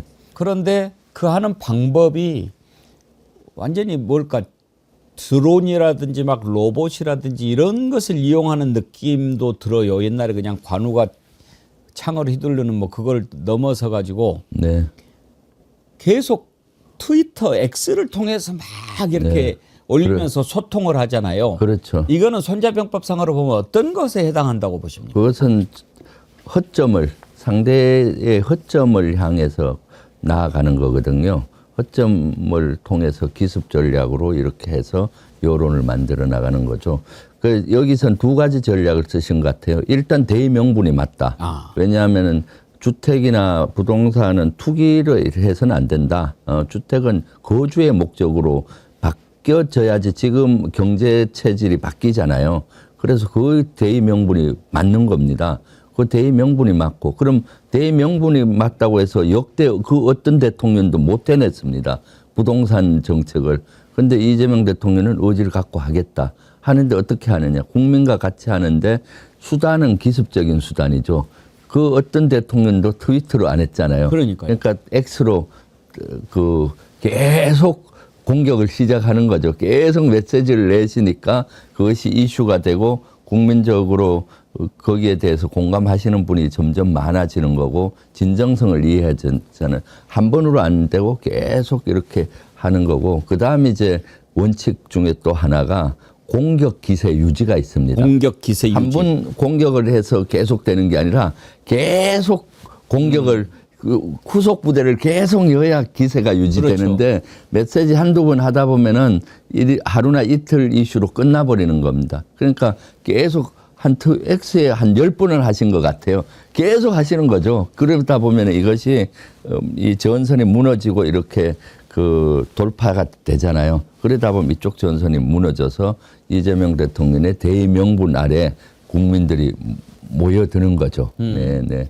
전황을 판단하고 정세를 분석해 보셨을 때 이번에 부동산 투기 세력과의 전쟁 성공 가능성 몇 % 보십니까? 저는 성공하신다고 봐요. 왜냐하면은 전쟁에서 가장 중요 요소가 의지의 충돌입니다. 사실은 물리적인 충돌이 되는 것 같지만은 적장과 아군의 지휘관끼리의 의지의 싸움입니다. 이 전쟁은 어렵고 힘들어요. 상호 간에. 그런데 결국은 아주 집요하고 끝까지 버티면서 의지를 가진 사람이 이기는데 우리 이재명 대통령께서는 여기에 대한 의지가 아주 강하시잖아요. 민생을 달리고 우리 경제 체질을 바꾸어서 우리를 강국으로 만들겠다는 우리나라를 강국으로 만들겠다는 의지가 강하신데 먼저 작업을 여건을 주식시장부터 분위기를 잡은 겁니다. 이제는 주식시장이 공정하다. 그리고 한반도 리스크도 계속 내가 평화를 만들어 갈 테니까 안보 리스크도 줄이겠다 하니까 이제 주식시장이 5천까지 5년 동안 못 한다고 하는 사람이 많았습니다. 임기 동안 못 한다고 하는데 지금은 벌써 1년도 안 돼서 5천 시대를 만들었으니까 이제는 부동산에만 투자하지 말고 주식에 투자하세요. 이 여건을 만들고 나서 부동산을 공격하기 시작하니까 나도 이제는 부동산 집 한 채 그냥 거주하는 것만 하고 나머지는 부동산 말고 이제 주식시장에 투자를 해서 선순환 구조를 만들어야 되겠다. 이런 여건을 만들고 하시기 때문에 저는 분명히 성공합니다. 만약 주식시장을 못 만들고 했으면은 그 부동산 팔아서 갈 데가 없어요. 돈이. 유독 그렇지 않습니까? 그런데 이제 물꼬를 터놓고 했기 때문에 저는 성공할 거라고 보고요. 대체 투자 수단이 생겼으니까. 네네. 그렇죠. 그래서 그 사실 그동안 주식시장이 활용이 못된 이유가 두 가지거든요. 주식시장의 투명성이 보장이 안 된 겁니다. 투명하지가 않으니까 정보에 대한 투명성이 안 되니까 투자했는데 보니까 대주주가 뭐 주가 조작 세력들이 나타나고 흡수 통합하고 이러지 않습니까? 이제 투명성이 보장이 되고 또 하나는 한반도 안보 리스크였는데 이걸 줄이기 위해서 많이 노력하고 있으니까 여기에 대해서 신뢰도가 높아가니까 주식시장으로 자본이 몰리는 거고요. 이렇게 여기서 투자할 수 있는 여건을 만들고 여기를 공격하기 시작하니까 여기는 대의명분도 있고 그러니까 이제 이제는 뭐 부동산 팔고 주식시장으로 투자하는 게 낫겠네 하고 그렇죠. 네. 그런데 지금 그 국힘당에서는 큰일 났죠. 지금 코스피도 될 턱이 있나 뭐 이랬다가 지금 저렇게 돼버리고 이게 어제 막 몇백이 빠졌어도 오늘 또 바로 회복하고 이 정도가 지금 되지 않습니까? 거기에다가 이제 부동산까지 잡아버리면 국힘당은 지금 믿고 선거 치를 구석이 없으니까 저러는 것 같은데 그래도 공격을 하고 그러려면 팩트에 기반을 해야 되는데 이번에 이재명 대통령이 그런 글을 올렸지요. 코스피 계곡 이런 것에 비하면 부동산은 더 쉽다. 네. 그러니까 국힘당에서 하는 말이 계곡 정비 이재명 대통령이 한 게 아니다. 이렇게 주장을 해요. 이재명 대통령이 경기도지사 때 했던 데가 남양주 아닙니까? 계곡이. 네, 그렇죠. 근데 그때 남양주 시장이 조광안인가 되죠? 네, 네. 조광안이 한 것을 이재명 대통령이 가로챘다. 이렇게 얘기를 하던데요. 그 팩트 좀 체크를 한번 해 주시죠. 그 조강안도 했고 뭐 사실 그런 계곡 정비라는 것이 시하고 도가 같이 하는 거거든요. 그래서 조강안은 남양주에서 하신 거고 이재명 대통령도 거기에 도지사 때 호응을 하면서 다른 지역도 같이 다 한 겁니다. 도의 여러 지역을. 그래서 지금은 경기도에 계곡에 가면 옛날에 뭐 그거 그렇죠. 그 음식점이 그 계곡에 다 차지하고 네. 있어서 발 담글 데도 없어요. 뭐 자리값 평상 받고. 가려면은 평상에 앉으려면 15,000원, 2만 원 예. 내야 되는 거고 음식 먹어야 되는데 그런 걸 다 없앤 거거든요. 그러니까 이재명 대통령께서는 남양주만이 아니라 여러 군데를 다 정리하신 거예요. 그러니까 그 실제 이재명 대통령이 경기도지사 때 어렵게 한 건데 그때 남양주 조광안 시장이 괜히 터집을 잡아서 원조가 누구니 뭐 이런 걸 자기가 이재명 경기도지사하고 싸우면은 몸집이 같이 커질 줄 몸값 알고 올라갈까 봐. 네, 사사건건 그런 걸 터집을 잡았죠. 그러다가 안 되니까 지금은 국민의힘으로 그 남양주 민주당 출신으로 시장이 돼서 누릴 건 다 누리고 그다음 나중에는 국민의힘으로 가버리고 지금은 뭐 국민의힘에서 최고위원 지명직 지금 하고 있거든요. 그래서 말이 안 되는 거죠. 네.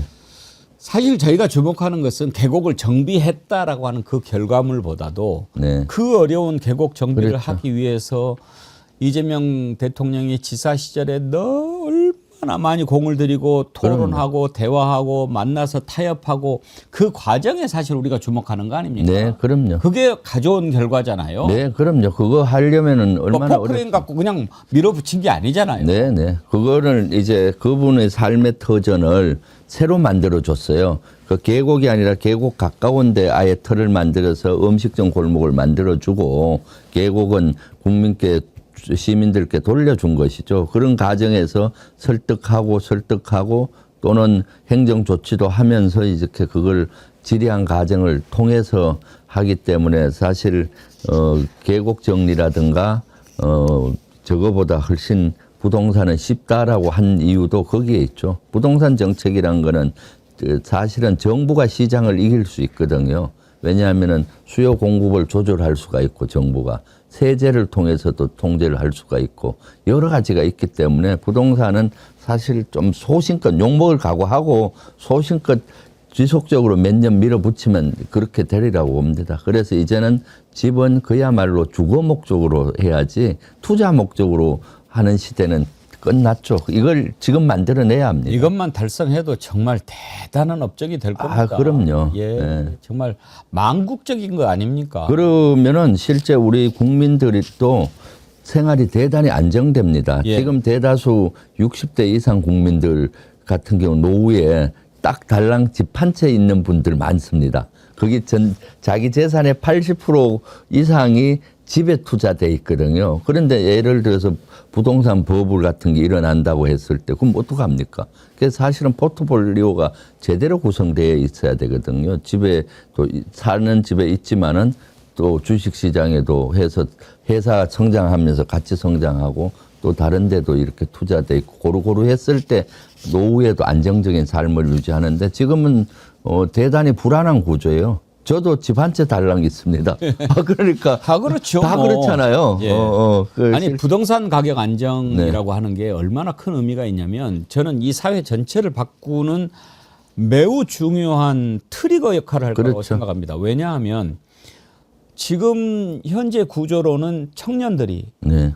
죽을 때까지 일을 해도 집 한 채 장만할 수 없는 네. 구조 아닙니까? 그럼요. 서울에? 네, 네, 그렇죠. 그러다 보니까 자꾸 딴 생각을 하는 거예요. 네. 아이고 내가 뭐 회사에 나가서 하루 종일 뼈 빠지게 일해봤자 죽을 때까지 벌어도 집 못 구해. 그러면 어떻게 해야 돼? 그러면서 자꾸 뭐 캄보디아 생각하고 한탕 생각하고 이렇게 그렇죠. 되는 거 아닙니까? 청년들의 네. 절망이. 그럼요.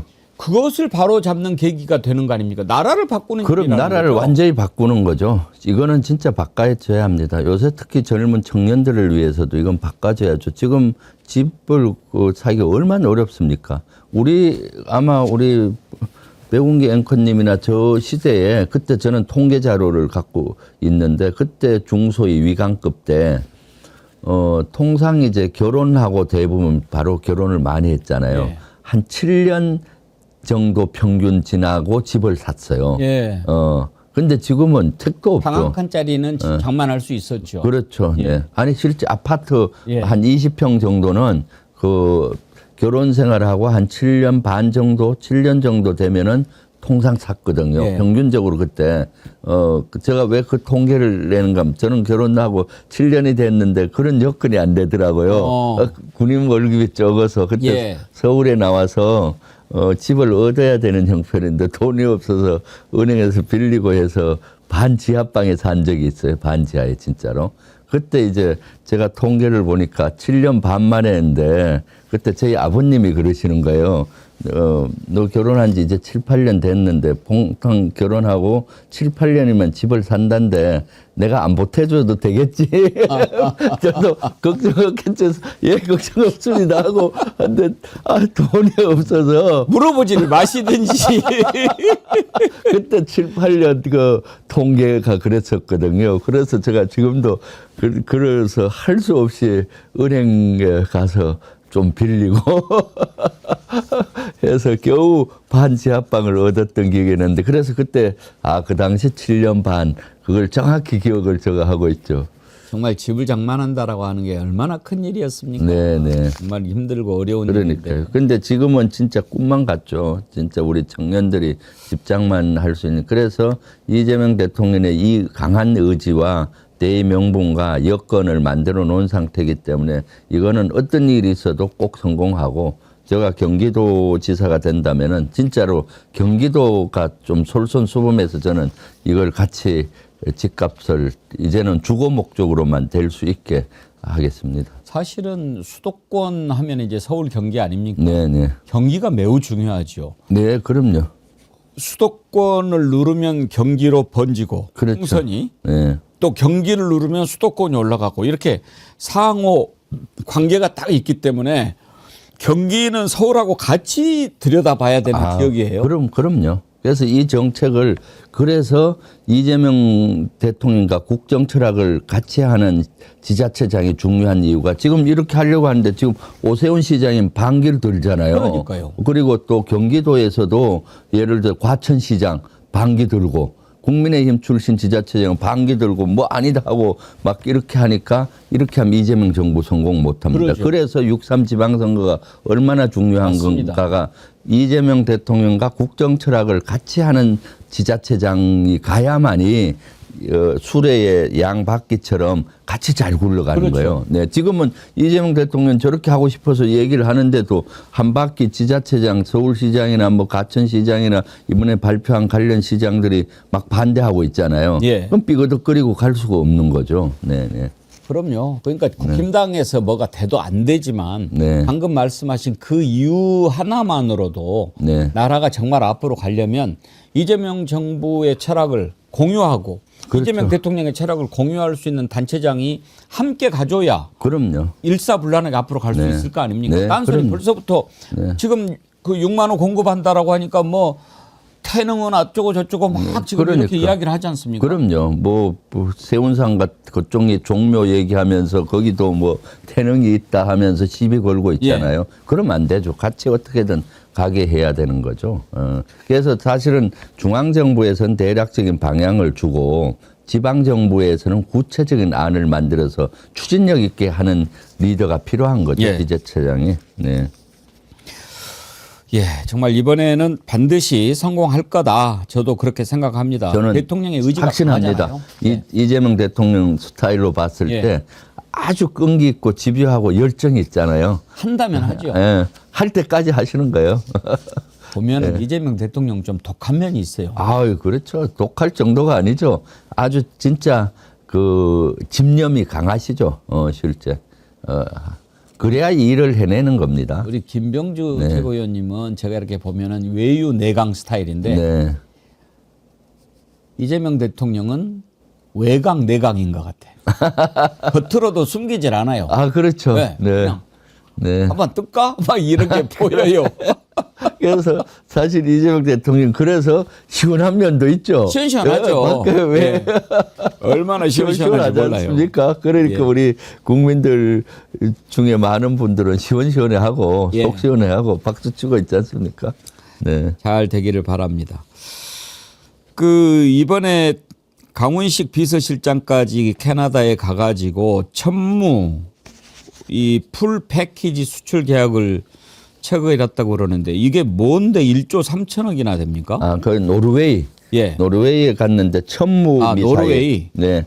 천무 미사일을 이번에 계약을 수출 계약을 1조 3천억. 아, 미사일입니까? 예, 천무는 다련장인데 예. 12발이 들어가서 왜 슉슉슉 날아가는 아, 거 그거군요. 10초 내에 예, 12발 예. 날아가는 거 있잖아요. 그걸 다련장이라고 하는데 이 명칭은 천무예요. 아. 이것이 이번에 성사가 된 겁니다. 노르웨이는 러시아와 국경을 맞닿고 있어요. 예, 예. 근데 러시아의 위협을 엄청 느끼고 있습니다. 그동안 2차 세계대전 이후에 노르웨이는 평화의 시대가 오는지 알고 그 해군과 공군은 키웠는데 육군을 안 키웠어요. 그런데 러시아가 가만히 보면 우크라이나를 침공했죠. 이제 자기 나라 할 것 같으니까 천무 미사일 같은 것이 필요한 겁니다. 그렇죠. 근데 이것을 이번에 서독하고 미국하고 우리 세 나라가 붙어서 서독이 먼저 떨어졌고 미국하고 우리가 경합을 벌였는데 서독이 된 아니고 겁니다. 독일. 독일과 예. 미국 그다음 한국이 붙었는데 독일이 먼저 떨어지고 예. 이제 미국의 하이마스라는 무기하고 우리 천무 미사일하고 경합을 했는데 천무로 방향을 잡은 거죠. 그랬군요. 네, 그런 이것은 아주 획기적인 일입니다. 왜냐하면 이제 유럽에서도 폴란드에 이미 거점이 돼서 천무를 수출을 했고요. 예. 이 영향이 이제 노르웨이까지 간 거고 그만큼 인정을 받고 있다는 얘기죠.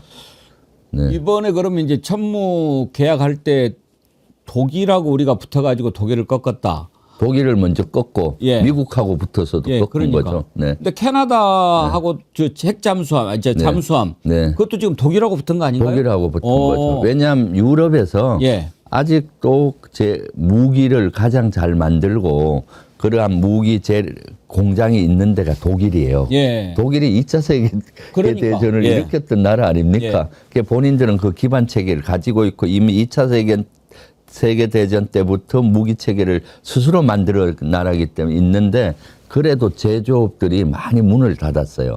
그러다 보니까 독일 같은 데는 성능은 그 정도로 만들 수 있어도 납기를 못 맞춰요. 제조 공장들이 거의 무너져서. 그러다 보니까 이걸 하려면 세 가지가 돼야 되거든요. 성능이 따라야 되고 납기 기율을 맞춰야 되고 그다음 하나는 가격이 적정해야 되는 거죠. 비싸면 안 되잖아요. 이 세 가지 면에서 우리가 월등하죠. 독일은 천하께도 납기를 못 맞춰요. 공장이 거의 없어서. 성능도 지금 천무 같은 경우 한 100km 나가는 무기 체계가 별로 없어요. 독일은. 미국은 또 더 그렇고요.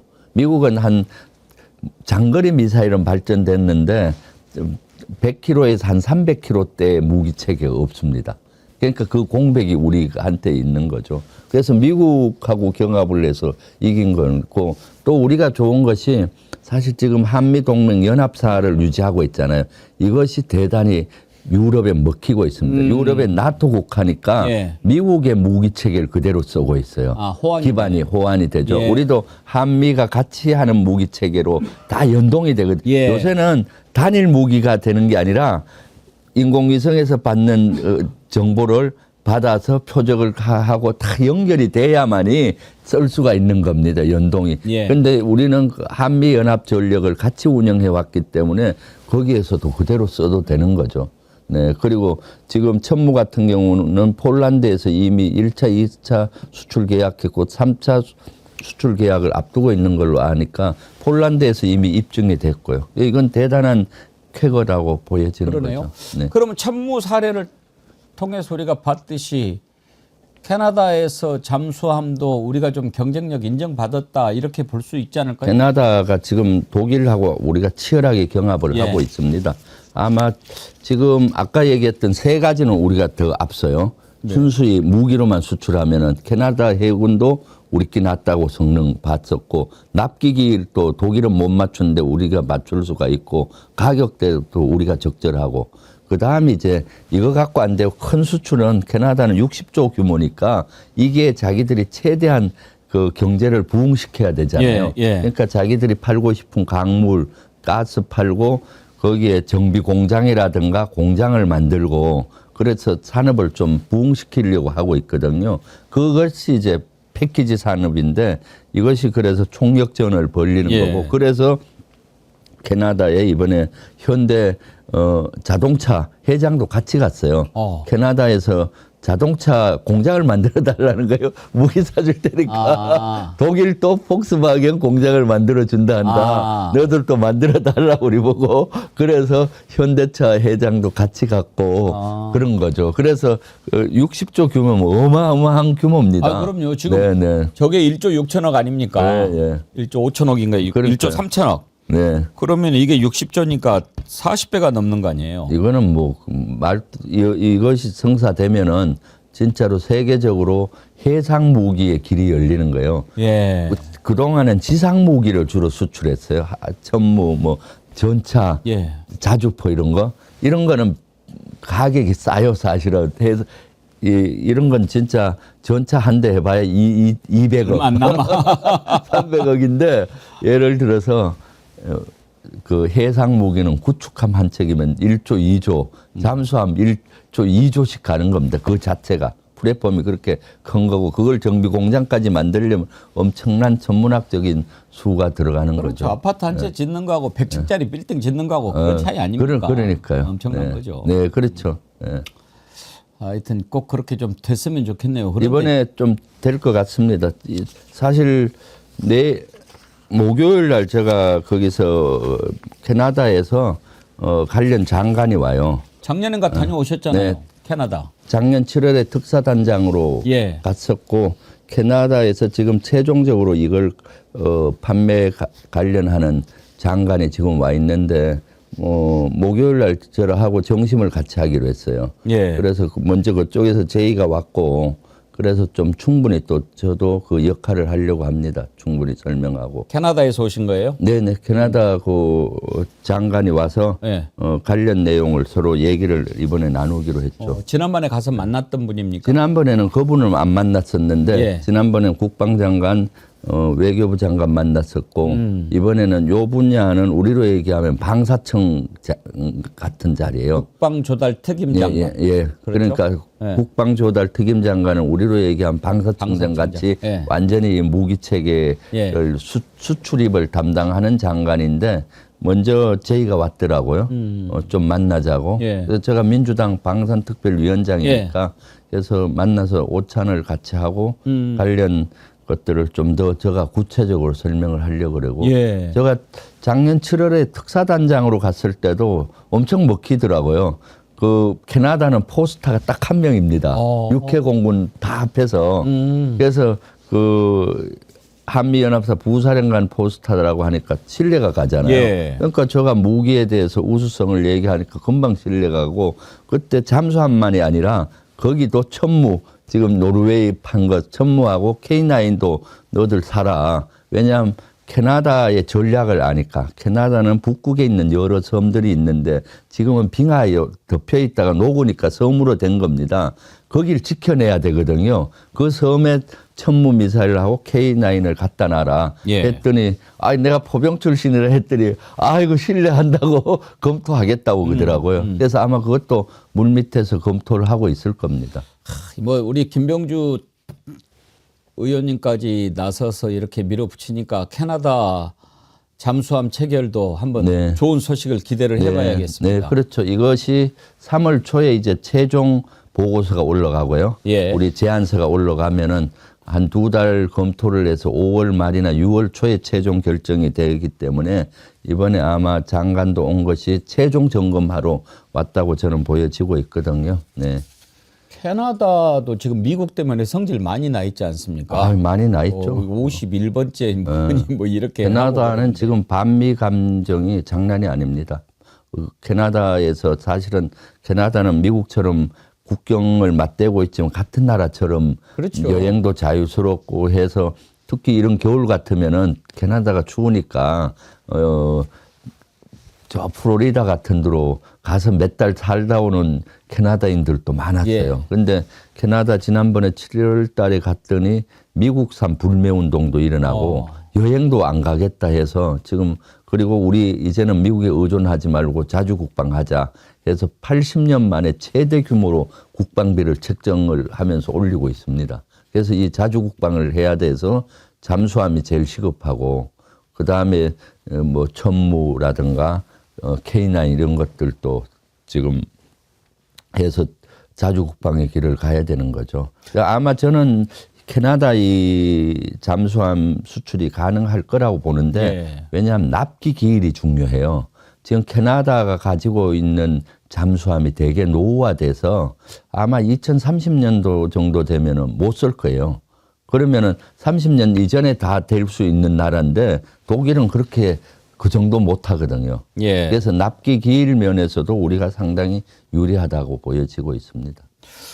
그린란드는 우리한테 무기 안 사가나요? 그린란드는 뭐 아니 트럼프 때문에 네. 조사 좀 해보게. 네. 아이고 참. 근데 이번에도 그렇게 그래도 한 나라의 지도자면은 말에 무게가 있어야 되는데 또 그래서 합의까지 했는데 또 지 마음속에 뭐 그냥 기분 나쁘면 뭐 꺼내갖고 야 올려버려 뭐 이렇게 하는 것처럼 하는데 이번에 뭐 25% 올리고 자동차 뭐 이렇게 하는 거 그 속셈은 뭐라고 보십니까? 저는 그것이 두 가지라 봅니다. 국내용 예. 하나 하고 그다음에 올 후반기에 선거가 있거든요. 중간 선거. 거기에서 좀 성과를 내려고 하는 거 아닌가 싶거든요. 사실은. 국내 지금 어렵지 않습니까? 예. 이민 단속 요원들 뭐 총격해서 사망 사고 일어나고 그러다 보니까 막 전국적으로 데모가 일어나고 그런 것들이 좀 불확실하니까 실제 시선을 좀 돌리기 위해서 하는 면도 있고 11월에 중간 선거가 있기 때문에 성과를 좀 많이 내야 되거든요. 그러니까 좀 압박용으로 할 것 같은데 아마 제가 봤을 때 국회에서 오늘 또 한병도 원내대표가 2월 달 안에 이걸 좀 하자. 대미 투자법 늦어도 3월 초까지는 하자라고 제의를 했고 지금 우리가 속도감을 내고 있기 때문에 그렇게 되면은 미국도 그걸 받아들이지 않겠나 싶습니다. 한병도 원내대표 연설 잘합디다. 네네. 오늘 들었는데 아주 네. 그 연설을 그렇게 잘하는 줄은 몰랐는데 연설도 잘하더라고요. 네, 그렇습니다. 아주 차분하게 또 메시지도 좋았고요. 박수도 많이 나오고. 네네. 박수도 혹시 많이. 국힘당도 박수 쳤나요? 국힘당은 박수 안 치죠. 바보 같은 자들. 단지 자기들 오늘은 박수 쳐야 야유를 별로 안 했어요. 별로 안 하더라고요. 네네, 오늘은. 그래야 내일 자기가 우리도 죽어 박수 그런지 쳐줄 거 아닙니까? 야유를 별로 안 하고 한병도 원내대표가 평소 온화한 이미지잖아요. 예. 확실히 온화한 사람이 얘기하니까. 맞습니다. 이렇게 야유는 덜 나오더라고요. 예, 야유가 덜 나오더라고요. 그런데 핵심 메시지들이 많이 있었고 예. 특히 내란에 대한 메시지들을 했는데도 의외로 야유가 안 나오더라고요. 아마 저 가서 그렇게 얘기했으면 엄청 들고 일어났을 거예요. 그리고 힘도 빠졌을 거예요. 뭐 지금 뭐 힘이 있겠습니까? 아, 그럼요. 예. 지금 뭐 집안 싸움 때문에 힘이 없죠. 네. 끝으로 당내 문제 하나 여쭤보고 마치겠습니다.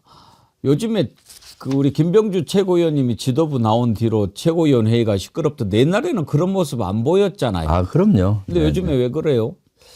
사실 제가 최고위원 할 때는 저도 물밑에서 많이 조율을 했거든요. 왜냐하면 저는 늘 당이 단결했을 때 강하고 당이 분열했을 때 약합니다. 특히 선거 전에는 분열하면 안 되거든요. 그래서 좀 사실 사람이 뭐 살다 보면은 다 만족하는 게 어디 있겠습니까? 다 자기 의견이 있고 다 그러는데 그래서 비공개 회의 때는 치열하게 논쟁을 하고 비공개 회의 밖에서는 그런 모습 보이지 말자 해서 그 안에서도 그 당시 치열하게 논쟁을 많이 했지만은 밖에 비친 모습은 그렇지 않았는데 요새는 자꾸 그런 모습들이 보여져서 참 보기가 안 좋습니다. 그러니까요. 공개적인 발언에서 막 네. 뭐 고대 로마에서는 2인자, 3인자에 의한 네. 반란이 빈번했다. 최근 상황을 보면 고대 로마가 생각난다. 막 이런 말이 나오고. 그러니까요. 네. 그래서 사실은 뭐 그 비공개 회의에서 치열하게 논의하고 공개된 자리에서는 제가 봤을 때 당이 단합된 모습을 보여야죠. 우리 집안에서 또 그러잖아요. 부부싸움도 하고 자식하고도 다투지만은 남이 손님이 왔을 때는 또 다 하고 근데 우리가 좀 궁금한 것은 대체로 이런 경우에 자기들의 유불리 계산이 있어서 그런 경우가 많지 않습니까? 네네. 그러면은 합당을 반대하고 정청래 대표를 막 공격하고 그러는 쪽에서는 어떤 계산이 있는 겁니까? 이제 저는 8월달 전당대회에 대한 어떤 생각들이 자신의 유불리를 계산하고 하는 것이 아닌가라는 생각이 많이 듭니다. 사실은 8월달 전당대회에 이렇게 하면은 정청래 대표가 유리하니까 뭐 반대하고 예를 들어 이렇게 하면 불리하니까 그래서 전당대회에 포커스를 맞출 것이 아니라 사실 지금은 이재명 정부 성공을 하는 게 맞느냐 안 맞느냐 이걸 했을 때 또 하나는 6.3 지방선거. 그럼요. 사실 6.3 지방선거 실패하면은 정청래 대표도 8월 달에 온전히 그 당원의 지지를 얻기 어렵죠. 그래서 그 두 가지 관점에서 올인을 해야 되는데 8월 달까지 좀 나가 있는 것 같아요. 생각들이. 일부 의원님들이나 일부 최고위원들 분들이 나가 있는 것 같아서 조금 아쉬운 점이 있습니다. 지금은 어떻게든 좀 당은 조용하게 이재명 정부 성공을 뒷받침해야 되고요. 그러니까 지금 대통령께서 트위터로 계속 X로 하고 사실 그 입법도 20%밖에 성과를 못 내고 있잖아요. 이재명 대통령이 지금 많이 답답해하고 계시죠. 사실은 이재명 정부 들어와서 하고자 하는 거를 입법적으로 뒷받침을 해줘야 되는데 지금 그 속도를 못 따라가니까 아마 대단히 답답해 하실 거라고 봅니다. 네. 하여튼 뭐 저는 뭐 제 입장은 없습니다만 가급적이면 토론을 좀 제대로 해서 그렇죠. 모든 의견을 잘 모아서 좋은 결과를 만들어내는 것이 최고 아니겠나 그런 생각이 듭니다. 우리 김병주 최고위원님을 다시 또 지도부로 들어가라고 할 수도 없고 예, 오늘 좀 여러 가지 말씀 감사드립니다. 네네. 예. 다음 주가 설 전이니까 다음 주 또 뵙죠. 네네. 예, 고맙습니다. 보니까 저기 선물을 너무 잘 정리하는데요. 예. 디스플레이를 했죠. 저도 고기 듬뿍 곰탕 좀 주문해야 될 것 같아요. 아주 좋습니다. 제가 먹어봤는데 떡국을 먹을 때 다른 거 이제 걱정할 필요가 없더라고요. 그러니까. 저거를 그냥 터서 넣으면 돼요. 저거 하고 떡국만 넣으면 되는 거 떡국만 아니에요? 넣으면 되는 거예요. 그러니까. 이제 뭐 저 김가루나 뭐 이런 거 위에다 뿌리면 되는 거죠. 근데 고기가 아주 듬뿍 들어있고 고기가 그렇게 부드러워요. 또 명절 선물 뭐 레드 향도 있고 과일도 좋고 저것도 그 요즘에 사과 배가 엄청 비싸요. 아 그렇죠. 예, 그래서 뭘로 과일을 선물하면 좋을까 했는데 이게 딱이더라고요. 아 그렇죠. 저 지금 올해 선물도 지금 너무 좋은 게 많아가지고 고민하고 있는데 레드 향을 할까 지금 생각. 아 네네. 참 백년진고 지난번에 제가 드린 거 드셔보셨어요? 네, 너무 좋죠? 에너지가 막 나더라고요. 백년진고도 있고. 거기 꿀도 같이 있는데 꿀도, 꿀에다 타서 드셔도 좋고. 그렇죠. 이번에 정어리 머리스 아주 우정 선물 아주 여러 세트가 있어서 선택할 맛이 나겠는데요. 예, 많이들 사랑해주고 계십니다. 네네. 우리 또 주블리 김병주 의원님께서 또 광고까지 대신 해주고 가시네. 아닙니다. 보니까 정열을 막 사고 싶어지는 거예요. 아까 고기 듬뿍 곰탕 저거 사서 우리 대구에 계시는 우리 어머니한테 몇 세트 보내드려야 되겠다 생각하고 저거는 누구한테 보내야겠다 이렇게. 어머니 연세가 어떻게 되세요? 지금 80 넘으셨거든요. 네, 그래서 혼자 계시는데 저런 거 해먹기가 간단하잖아요. 맞습니다. 곰탕 끓여서 저기 떡 몇 개 여면은 식사 대용으로 아주 뭐 좋으실 것 같은데. 제가 다른 것은 못 해드리고 어머니한테 저기 고기 듬뿍 곰탕 하나 보내드리고. 아이고 아닙니다. 제가 주문할게요. 지난번에 사실 귤하고 그때 제주도 귤하고 그때 뭐죠 포 네. 그거 우리 의원실에 여러 박스 주문해서 너무 잘 먹었어요. 주문했더니 한 이틀을 안 가더라고. 어머니도 우리 정어리 보실 거 아니에요. 네, 그럼요. 여기 그 백운기 네. 형이 보내줬다고 이야기해 주세요. 오케이, 제가 알겠습니다. 선물하고 싶습니다. 그래요. 네, 감사합니다. 네, 예. 감사합니다. 주블리 민주당의 김병주 의원님과 인터뷰했습니다.